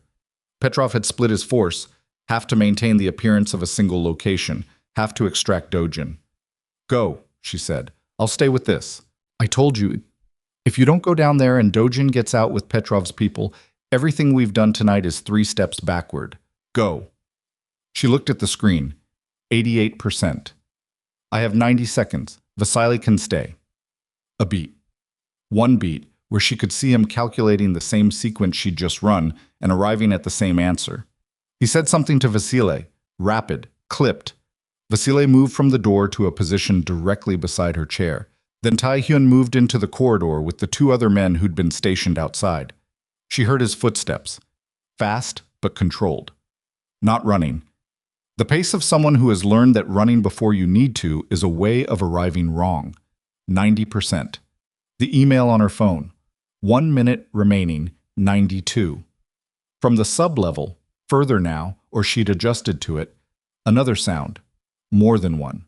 Impact sounds, the kind that didn't need context to be understood. 94. She was aware of Vasily at her shoulder. His breathing was steady. She envied him the steadiness of it. Her own breathing was a managed thing at this point. She was taking careful, shallow breaths to keep the rib pain from spiking, which meant she was also slightly oxygen deprived, which was doing interesting things to her focus. 96. The email countdown, 30 seconds. 97. The progress bar was moving in individual percentage points, and each one was taking approximately 8 seconds, and she had 3 points left and 22 seconds. 98. 16 seconds. 99. 8 seconds. The email notification changed. Secondary claim filed. Awaiting trust response. She stared at the screen. 100%. Transfer complete. Reference number HH2847 Alpha. Confirmation sent to registered contact. She sat absolutely still for 3 seconds. Then she picked up her personal phone and opened the email from the Cayman firm and typed a response in the reply field. Secondary claim invalidated. Transfer of trust assets completed prior to filing. Reference HH2847 Alpha A. Trust dissolved. She sent it. She set the phone down on the desk. Done, she said. To no one, because Vasily didn't speak English. But she said it anyway. She pressed her forearm harder against her left side and looked at the ceiling of the 38th floor for approximately 4 seconds, which was all she allowed herself. Then her phone rang. Tae-hyun's number. The primary one, not the secondary phone pressed against her ribs. She answered it. Transfer's complete, she said. The trust is dissolved. Petrov's filing is moot. A pause on his end. Background noise she couldn't parse. Good. Civil, she said. Being handled.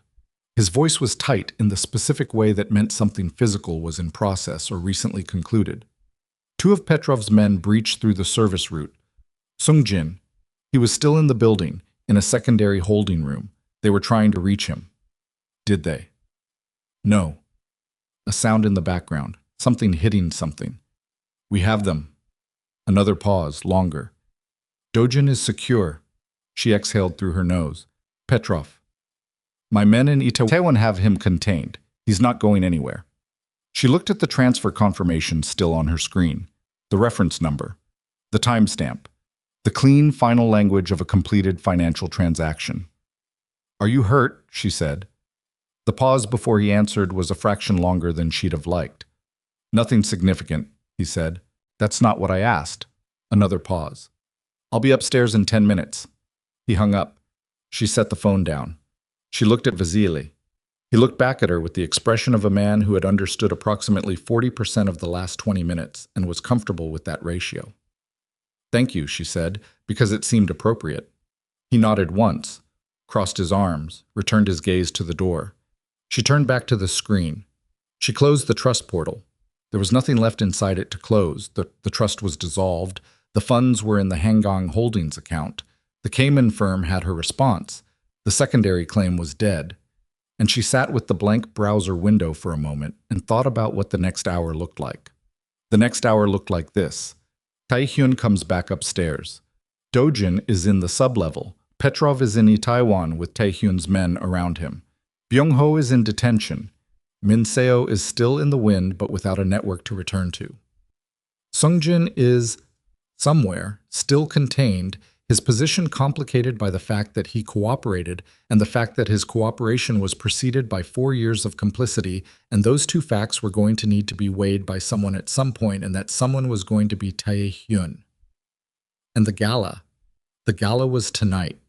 She'd been so deep inside the mechanics of the last 12 hours that the gala had receded to a background item, a context note. But it was still there. 400 guests. International press.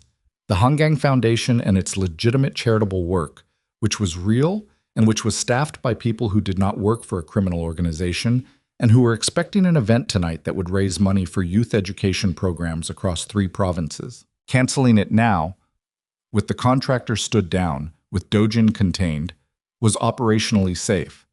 But canceling it left questions. Rumors.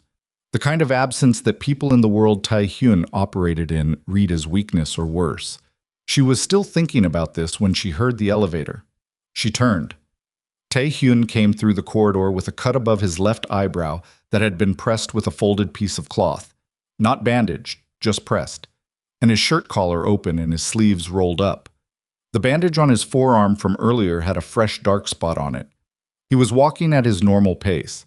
She'd seen him move at his normal pace now for enough hours to know that this was his managed pace, the one he used when something hurt, and he was declining to let that affect his operational effectiveness.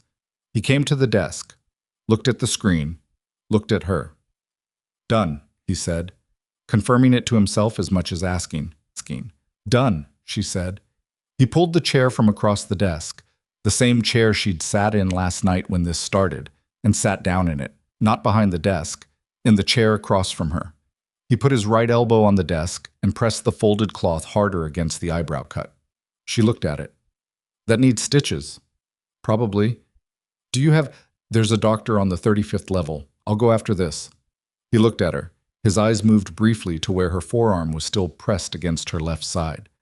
You need the same doctor. I know. Will you go?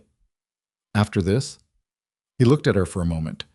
The corners of his mouth did something that wasn't quite anything, but wasn't quite nothing.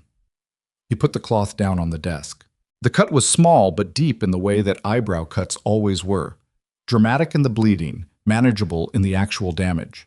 He looked at the transfer confirmation she'd left on the screen. The gala, he said. I was just thinking about that. We're going, he said. It wasn't a question. It wasn't consulting her. It was a statement of operational decision. 3 hours from now, I will stand at the Hangang Foundation event and raise money for children's education, and every person in Seoul's underworld who was considering whether the events of last night meant something will see me standing there and understand that they didn't. Or they meant something, she said. And you're still standing. He looked at her. Yes, that. She nodded. She thought about the 38th floor at 7:14 a.m., the winter light coming through the sealed windows, the transfer confirmation on the screen, the particular quality of exhaustion that settles into the body after sustained crisis. Not the collapse kind, but the deep cellular kind, the kind that doesn't announce itself until the crisis is over and then arrives all at once. It wasn't over. Not quite. But she could feel the shape of the over approaching, the last few hours before something finished. The remaining threads, she said. Minseo is still... She'll surface, Tae-hyun said. Without Dojin's network, without Byung-ho's legal cover, without Petrov's resources, she has nowhere to go that we won't find her. She knows that. He picked up his phone, more deliberately than urgently. I'm putting people at every point she might run to. It's a matter of time. Petrov. His organization knows the acquisition failed. They'll cut their losses. Petrov specifically... He paused. He made a move on my building. That requires a response that the rest of his network will understand. That's being arranged. She didn't ask for details. She'd learned when not to ask for details. Sungjin, she said. Tae-hyun was quiet for a moment. He looked at the desk. He cooperated. He stopped cooperating 4 years too late, but when the moment came, he cooperated fully. He looked up. He's not a traitor by nature. He's a man who got in over his head and stayed there because he couldn't see an exit. Another pause. I told him I'd handle the documentation Dojin had on his family. I'll do that. After that, he stopped. I don't know yet. Some decisions shouldn't be made at 7 in the morning after no sleep. That's the most sensible thing anyone has said in the last 12 hours, Amani said. Something crossed his face. Not the almost smile. Something fuller than that, and more complicated, and present in a way that she felt across the desk without being entirely sure what to do with it. The gala starts at 6, he said. I need you there. She looked at him. As your secretary. As... He stopped, considered. I don't have a word for what you are right now. Secretary doesn't fit anymore. He held her gaze. As the person who knows more about the financial infrastructure of this organization than anyone alive except me. As the person who, in the last 12 hours, has been the only consistently correct intelligence source in a building full of people who've worked for me for years. He paused. As the person I need beside me when I walk into a room of 400 people and hold something together. She looked at the transfer confirmation. She looked at the empty antacid blister pack she'd left on the desk earlier. She looked at the secondary phone still pressed against her ribs. She thought about the crystal decanter, about the floor of the corridor, about the particular way a person discovers what they are in the moment when everything is at its worst, and the only variable left is what they choose to do. I need 3 hours of sleep and a change of clothes, she said. The 41st floor room, he said. There's a wardrobe. I'll have someone. I can handle the wardrobe. She stood up, slowly, because her left side made standing a negotiated process. What time do we leave? 5:30. I'll be ready at 5. He looked up at her from the chair. She was standing and he was sitting, and the light was coming in sideways and his eyebrow cut was still bleeding slowly through the pressed cloth. And he looked, for the first time in 22 months of watching him from a position of invisibility, like a person. Not a function, not a force. A person sitting in a chair at the end of a very long night with the marks of it on him. Imani, he said. She stopped. I said thank you earlier, in the corridor. I don't think the words came out.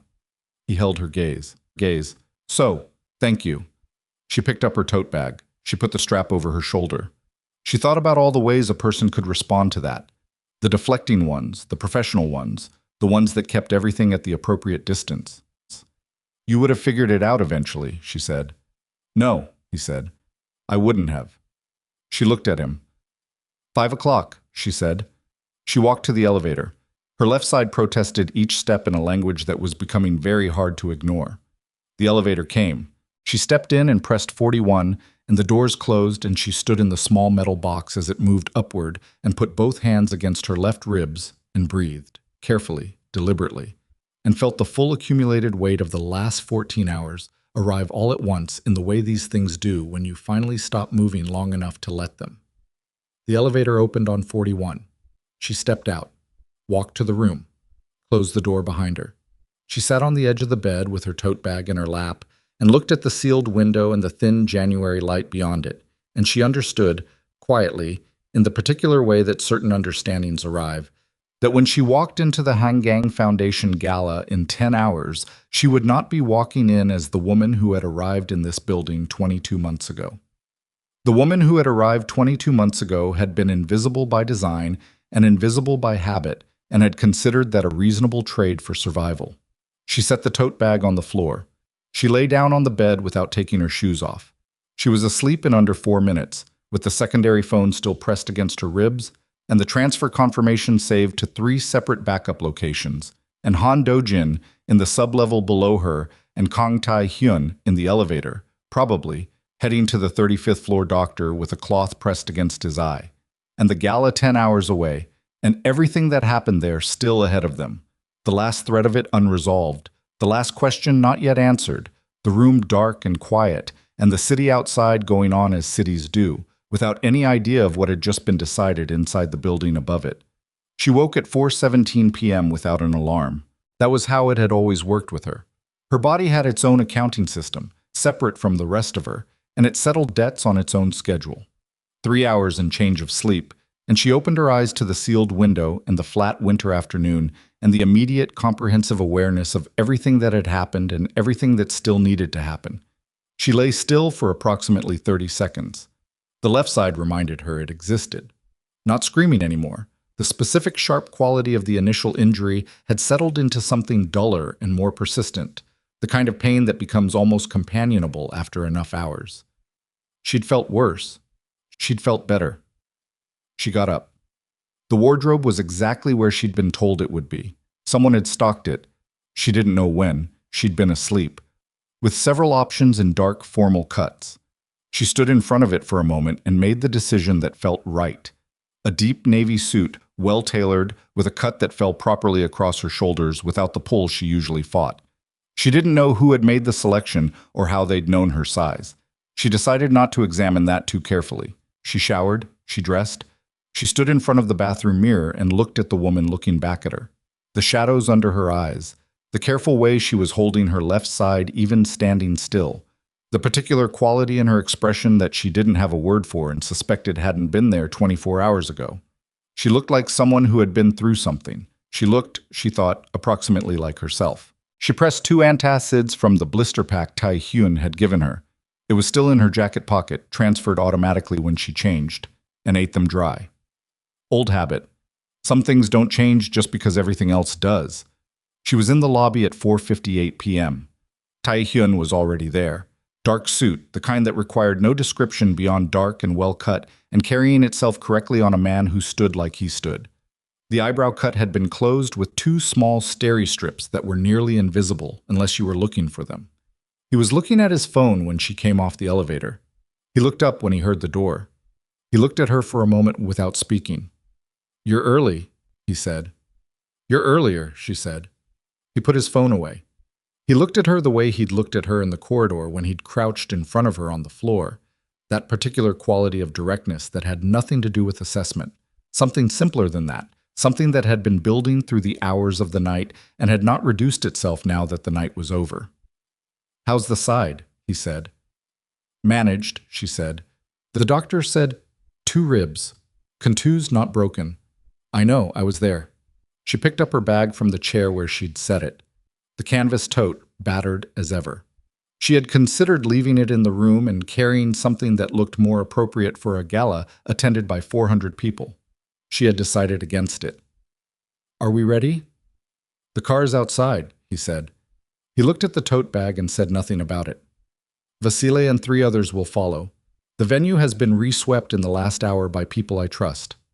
"People you trust," she said, and then, quietly, "That list got shorter overnight." "Yes," he said, "and longer, in one direction." He held the lobby door open. She walked through it. The drive to the Hangang Foundation venue took 22 minutes through late afternoon Seoul traffic. She sat beside him in the back of the car, and neither of them spoke very much.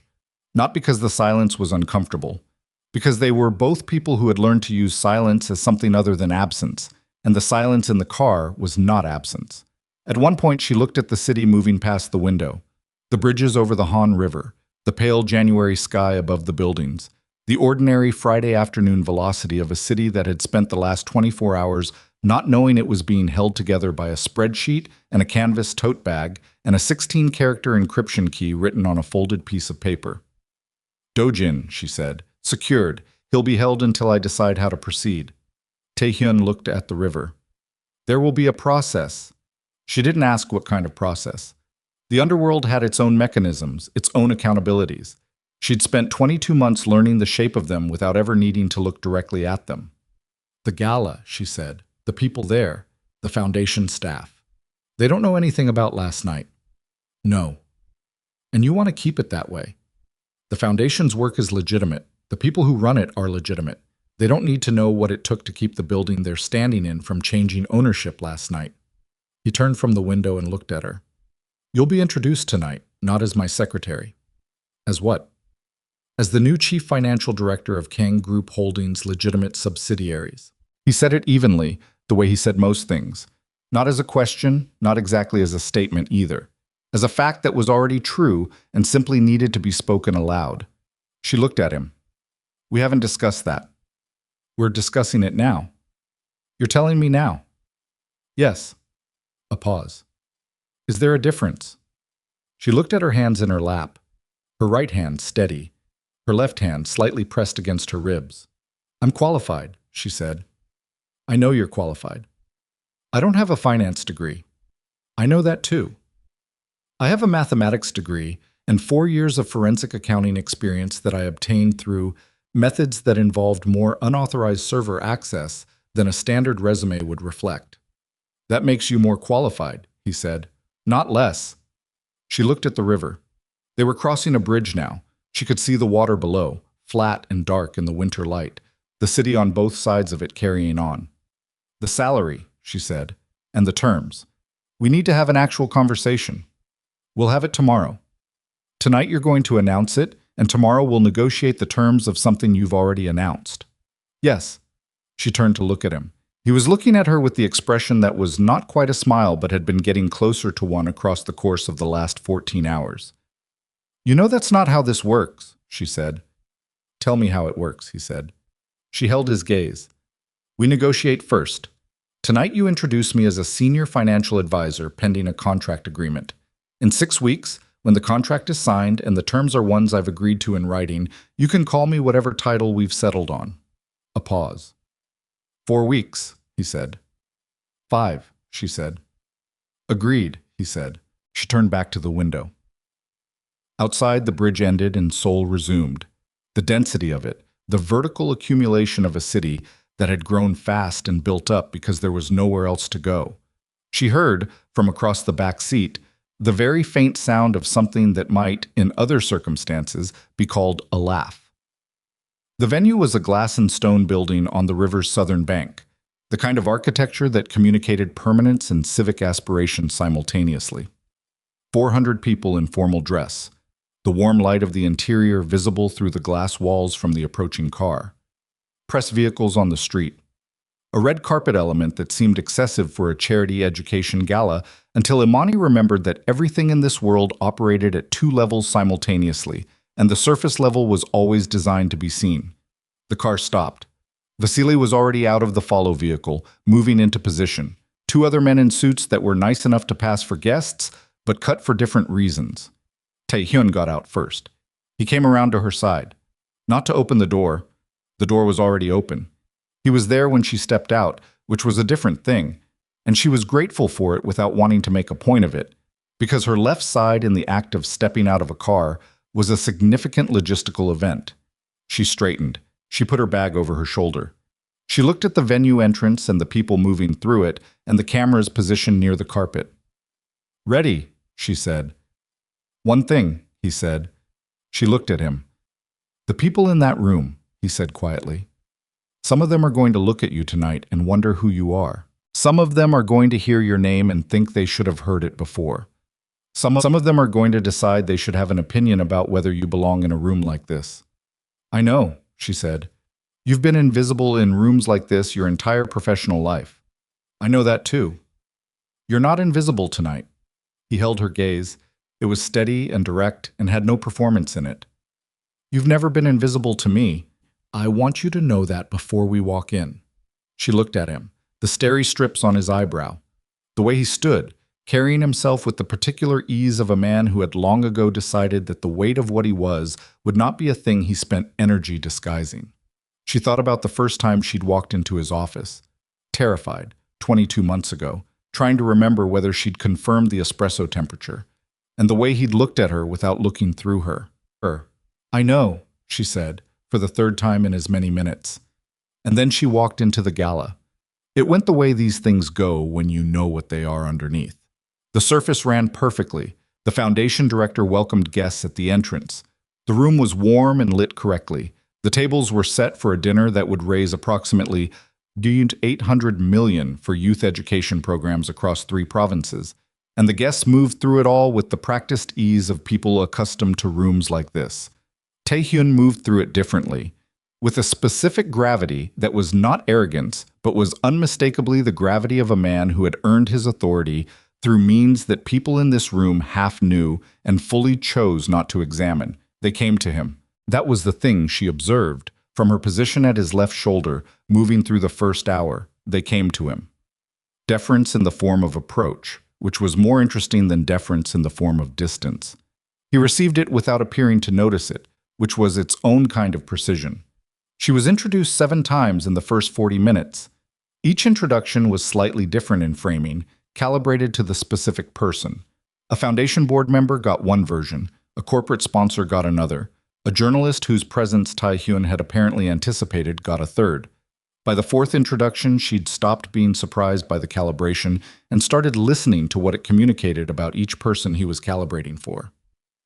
At the 43-minute mark, standing beside a pillar near the east wall with a glass of sparkling water she wasn't drinking, she felt her personal phone buzz. She looked at the screen. Unknown number. Different unknown number from the one that had sent the Yongsan message this morning. She looked at it for a moment. Then she looked across the room to where Tae-hyun was in conversation with three men she didn't recognize, and she caught his eye. Barely, a fraction of a second, and tilted the phone slightly so he could see it existed. His chin dropped a millimeter, looked. She stepped behind the pillar and answered. Silence on the line for 2 seconds. Then a voice she recognized. Female. The particular cadence of someone who has rehearsed what they're about to say and is delivering it with controlled precision. Min Seo. I want to talk, Min Seo said. Imani kept her own voice flat. You're talking. Not on the phone. A pause. There's a service corridor on the north side of the building. I've been here since 4. I'm not armed. I came to... She stopped. I want to negotiate. There's nothing left to negotiate, Imani said. The trust is transferred. Dojin is contained. Byung-ho is in detention. The contractor stood down. What exactly are you offering? A longer pause. Information, Min Seo said. There are aspects of Petrov's organization that I have access to that your employer does not. Details of the European network. The secondary cartel connections that weren't part of the Seoul acquisition. If he wants those connections neutralized rather than just disrupted, he needs what I have. Another pause, thinner now. I'm not stupid enough to think I'm walking away from this. I'm trying to negotiate the conditions of how I don't walk away. Imani looked at the pillar. She looked at the warm, well-lit room beyond it.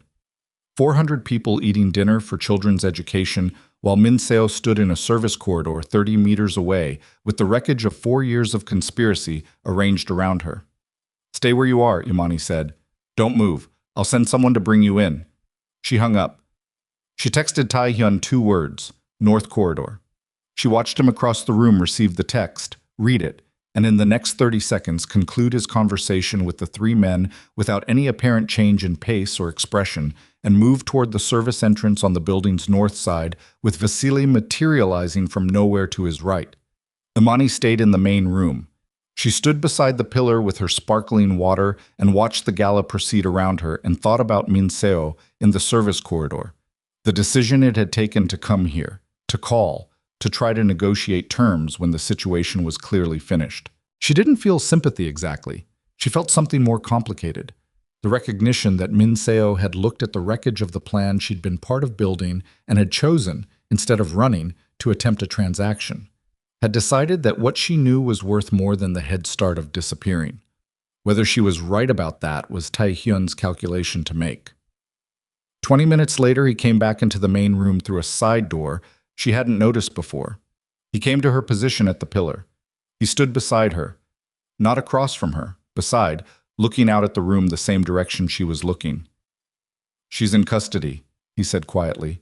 Vasily is handling the transfer. She has information on Petrov's European network. She says she does. Do you believe her? A pause. I believe she believes it's her best available leverage. Whether the information is as comprehensive as she's claiming is something we'll determine. He looked at the room. A waiter moved past them with a tray of something she didn't track. Her coming here? Her knowing we'd be here? She's been inside this organization for 4 years, Imani said. She knows the calendar. She knew about the gala. Yes, she could have run. She chose to come here instead. He was quiet for a moment. That tells me something about her that running wouldn't have. That she's practical, Imani said. That she's not finished, he said. People who run are finished. People who come to negotiate still think there's a game being played. He looked at her sidelong. It's a quality I understand. She looked at him.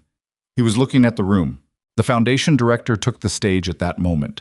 The formal portion of the evening beginning, the program that would move through presentations and remarks, and the announcement of the fundraising total before dinner concluded. Tae-hyun moved to his assigned seat at the head table. Imani found her place card, 3rd seat from him, which was a position that communicated something specific in the language of table arrangements at events like this, and she filed it away without making a point of it. The director spoke. A video played. Photographs of school programs in rural areas, children in classrooms that needed repair funds. A teacher in Chungcheong province who had been using the foundation's grants for 7 years to run a mathematics enrichment program for students who would otherwise not have access. Amani watched the video and felt something she hadn't expected. The particular weight of the legitimate thing existing inside the illegitimate infrastructure. The foundation's work was real. The children in the video were real. The mathematics teacher with 7 years of grants was real. She had saved the money that funded this. That was also real. When Tae-hyun stood to speak, brief, 4 minutes, the remarks of a man who understood that the room's attention was a resource to be spent efficiently, he said something near the end that she hadn't expected. He said that the organization's commitment to the foundation's work would be deepened in the coming year, and that oversight of the charitable giving structure would be placed under new financial leadership that he was honored to introduce. He looked at her when he said it, not with the particular directness of the car, but with a quieter version, the public-facing version, calibrated for the room, which meant less of it was visible, but none of it was absent. She stood. She inclined her head. She sat back down. Across the table, someone she didn't know leaned toward their companion and said something she didn't catch. The companion looked at her. She looked back, pleasantly, without urgency. The companion looked away first. Old habit, new application. The evening concluded at 9:47 p.m. The fundraising total, announced with appropriate ceremony, was slightly above projection. The foundation director shook Tae-hyun's hand with both of his, which was a specific gesture. The guests moved toward the exit in the gradual, socializing way of people who had eaten well and given money and felt correct about their evening. In the car afterward, she sat beside him again, and the city moved past the windows again, and the silence was different from the silence of the drive-in. Denser, more settled. The specific quiet of something concluded. Minseo's information, she said after a while. Being processed, he said. It'll take time to verify. If it's what she says, it has value. If it's not, he left that unfinished. And Petrov. His organization has been formally notified that the sole acquisition is terminated and that any further interest in this market will be understood as a declaration of hostile intent. He paused. The message was delivered in terms they understand. She didn't ask what terms. The European network she mentioned, Petrov's secondary connections. If those are real and you can disrupt them, it changes the threat landscape significantly, he said. Yes, I know. He looked at her. Is that something you want to be involved in? She looked at her hands. Her left pressed lightly against her ribs. Her right open on her knee. I want to be involved in the parts that involve the financial architecture, she said. The parts where someone needs to trace money through jurisdictions and find where it goes. That's what I'm good at. You're also apparently good at throwing crystal decanters, he said. I'm hoping that becomes a less relevant skill going forward. The quiet almost laugh again, from the other side of the back seat. She looked at the river as they crossed back over it. Dark water, city lights on the surface of it, the reflection of Seoul fragmented into something that looked, from above, like a different city entirely. She thought about 22 months of sitting in an office 38 floors below the penthouse, routing calls and managing schedules and making sure the espresso was the right temperature. She thought about the version of herself who had taken that job because she needed it and had stayed in it because the man who ran it had said please. That version of herself had done something extraordinary. She wanted to be clear about that, not for pride's sake, but because the thing had actually happened and deserved to be acknowledged in the full weight of what it cost. She had carried a secret for 6 months that had no safe outlet. She had moved $4.5 billion through encrypted offshore structures using skills she'd taught herself. She had built a parallel intelligence operation from a desk on the 38th floor using surveillance equipment she'd installed in the middle of the night and a mathematics mind that nobody in the organization had ever thought to look at closely. She had done all of that while being afraid. That part mattered. She had not been brave in the absence of fear. She had been afraid every single day and had done it anyway, which was a different and harder thing. The car stopped outside the building. She got out. Her left side managed the logistics of it with the particular stoicism of something that has been complaining all day and has simply run out of new ways to complain. They walked through the lobby. The building was quiet at this hour. Skeleton crew, the essential overnight staff, the security team that had been reconfigured since the morning's events. Sungjin was not among them. She didn't ask where he was. In the lobby, at the elevator, Tae-hyun stopped. Tomorrow, he said, there's a full operational review. Every structure that Dojin touched, every account Byung-ho handled, every security protocol Sungjin managed, all of it needs to be rebuilt from the foundation. He looked at her. I need someone who can run the financial component of that review independently, without reporting through any of the existing chains. Reporting to you directly, she said. Yes. I'll need access to the primary accounting servers. All of them. Not staged access, not filtered. The actual systems. You'll have it. And I'll need to bring in an external systems consultant. Someone I choose, not someone from inside the existing structure. Someone who doesn't know what this organization is, or at least can maintain plausible. Fine. I'm not finished. He looked at her. I need an office, she said. Not 38. 38 was someone else's floor, organized around someone else's workflow. I need a space that's mine, configured the way I work, with the equipment I specify. She held his gaze.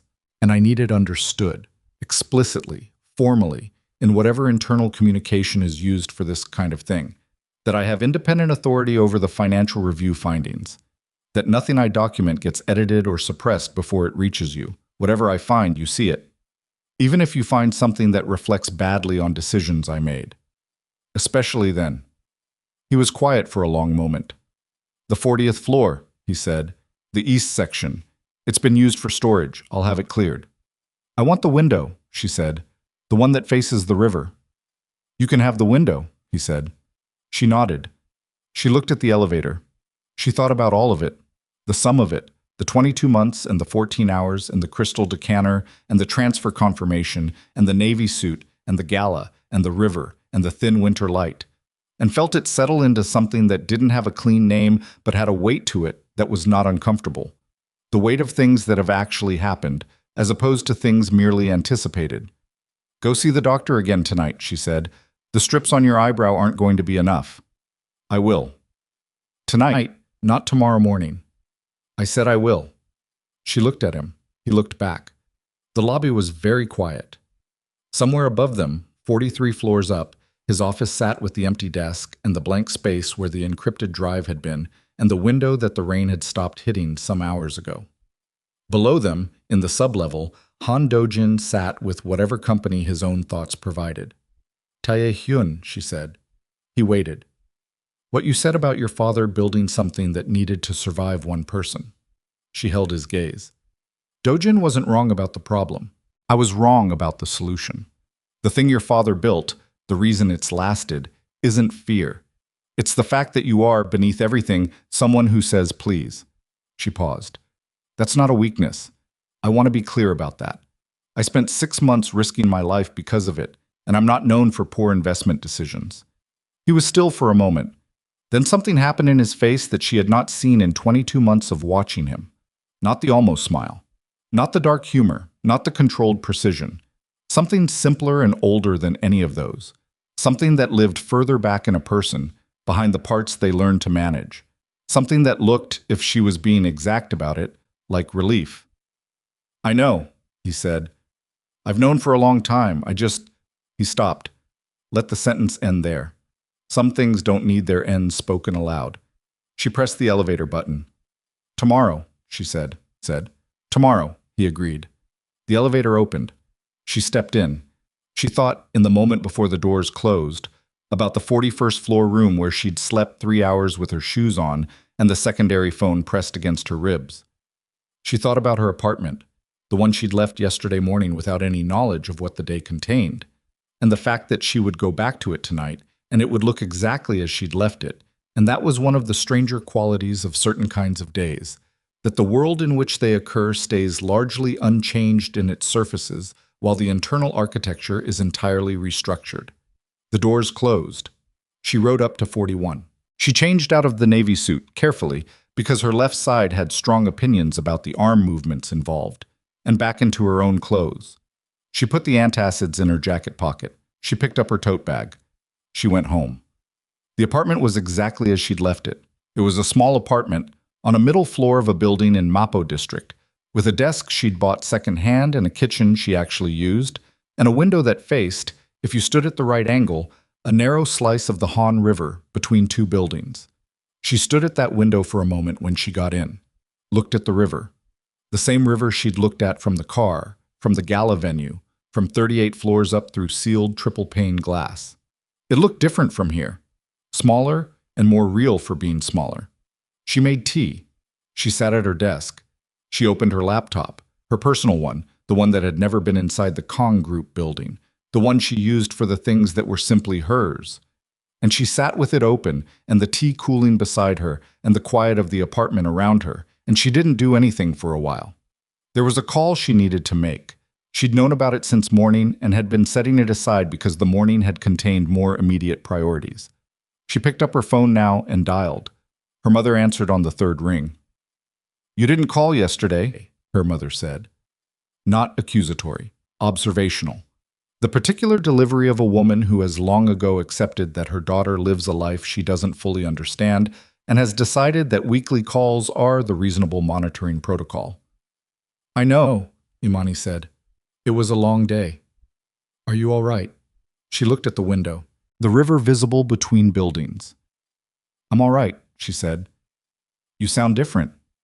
"I'm tired." Different tired or different different? She thought about how to answer that. "I got a promotion," she said. A pause. "At the same company?" "Yes." "The one you won't tell me what it actually does?" "Yes." Another pause, longer. Her mother was not an unintelligent woman.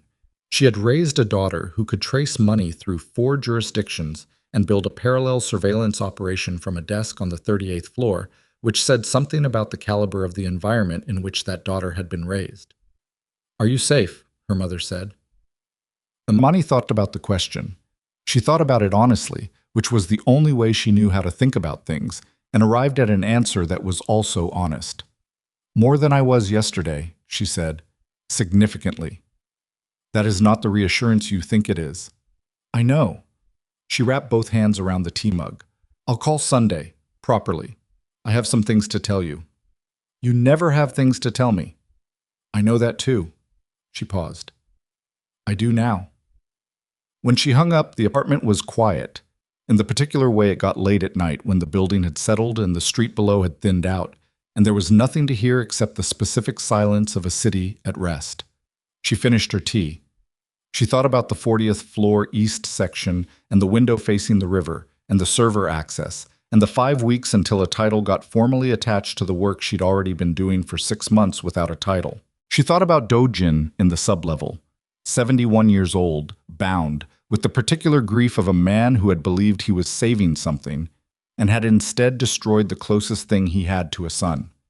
She thought about that grief without sympathy and without contempt, because the grief was real even when the actions that produced it were not excusable, and she'd spent enough time in the architecture of human motivation to understand that most catastrophic decisions were made by people who had, at some level, convinced themselves they were doing the necessary thing. She did not think about what would happen to Dojin specifically. That was not her calculation to make. It existed in a part of the world she had chosen to be adjacent to but not inside of, and keeping that distinction clear was going to require, going forward, a level of deliberate attention she was prepared to give it. She thought about Sungjin, about 4 years of a man carrying something he couldn't put down. She thought about the documentation Dojin had held over his family, whatever photograph or record from 1987 it was, and about the fact that Tae-hyun had said without ceremony that he would bury it, and the look on Sungjin's face when he heard it, the look of a weight being named and set aside simultaneously. She thought about Min Seo in the service corridor, having decided that what she knew was worth more than a head start. Whether that was true would be determined by people who were better equipped to determine it than Imani. But the decision itself, the decision to walk toward rather than away, was one she understood without endorsing it. She thought, last and most carefully, about Kang Tae-hyun standing in the lobby of his building at the end of a 20-hour day, with starry strips on his eyebrow and a rebandaged forearm, and the particular expression of a man who had just watched his entire inner circle fracture and had somehow come through the other side of it with the organization intact and the money accounted for and the traders contained and a mathematics degree-holding forensic analyst going to establish herself on his 40th floor in 5 weeks. She thought about what he'd said in the car. "You've never been invisible to me." She thought about the weight of that, not the romantic weight, or not only the romantic weight, which was real and which she was not going to pretend was absent, but the other weight. The weight of being seen by someone who looked at things clearly for a living. The weight of having been seen, without asking for it, through 22 months of being the person everyone looked through. That was worth something. It was worth exactly what she'd paid for it, which had been considerable, and she would not have paid it differently. She set the mug in the sink. She went to bed. She put her phone on the nightstand and her tote bag on the chair, and her left side against a pillow arranged for exactly that purpose. And she looked at the ceiling of her apartment in Mapo district and felt the day finish itself inside her, the long, complicated metabolization of it, and she let it happen without pushing it toward any particular conclusion. Outside, Seoul went on being Seoul. The river moved. The bridges held their lights.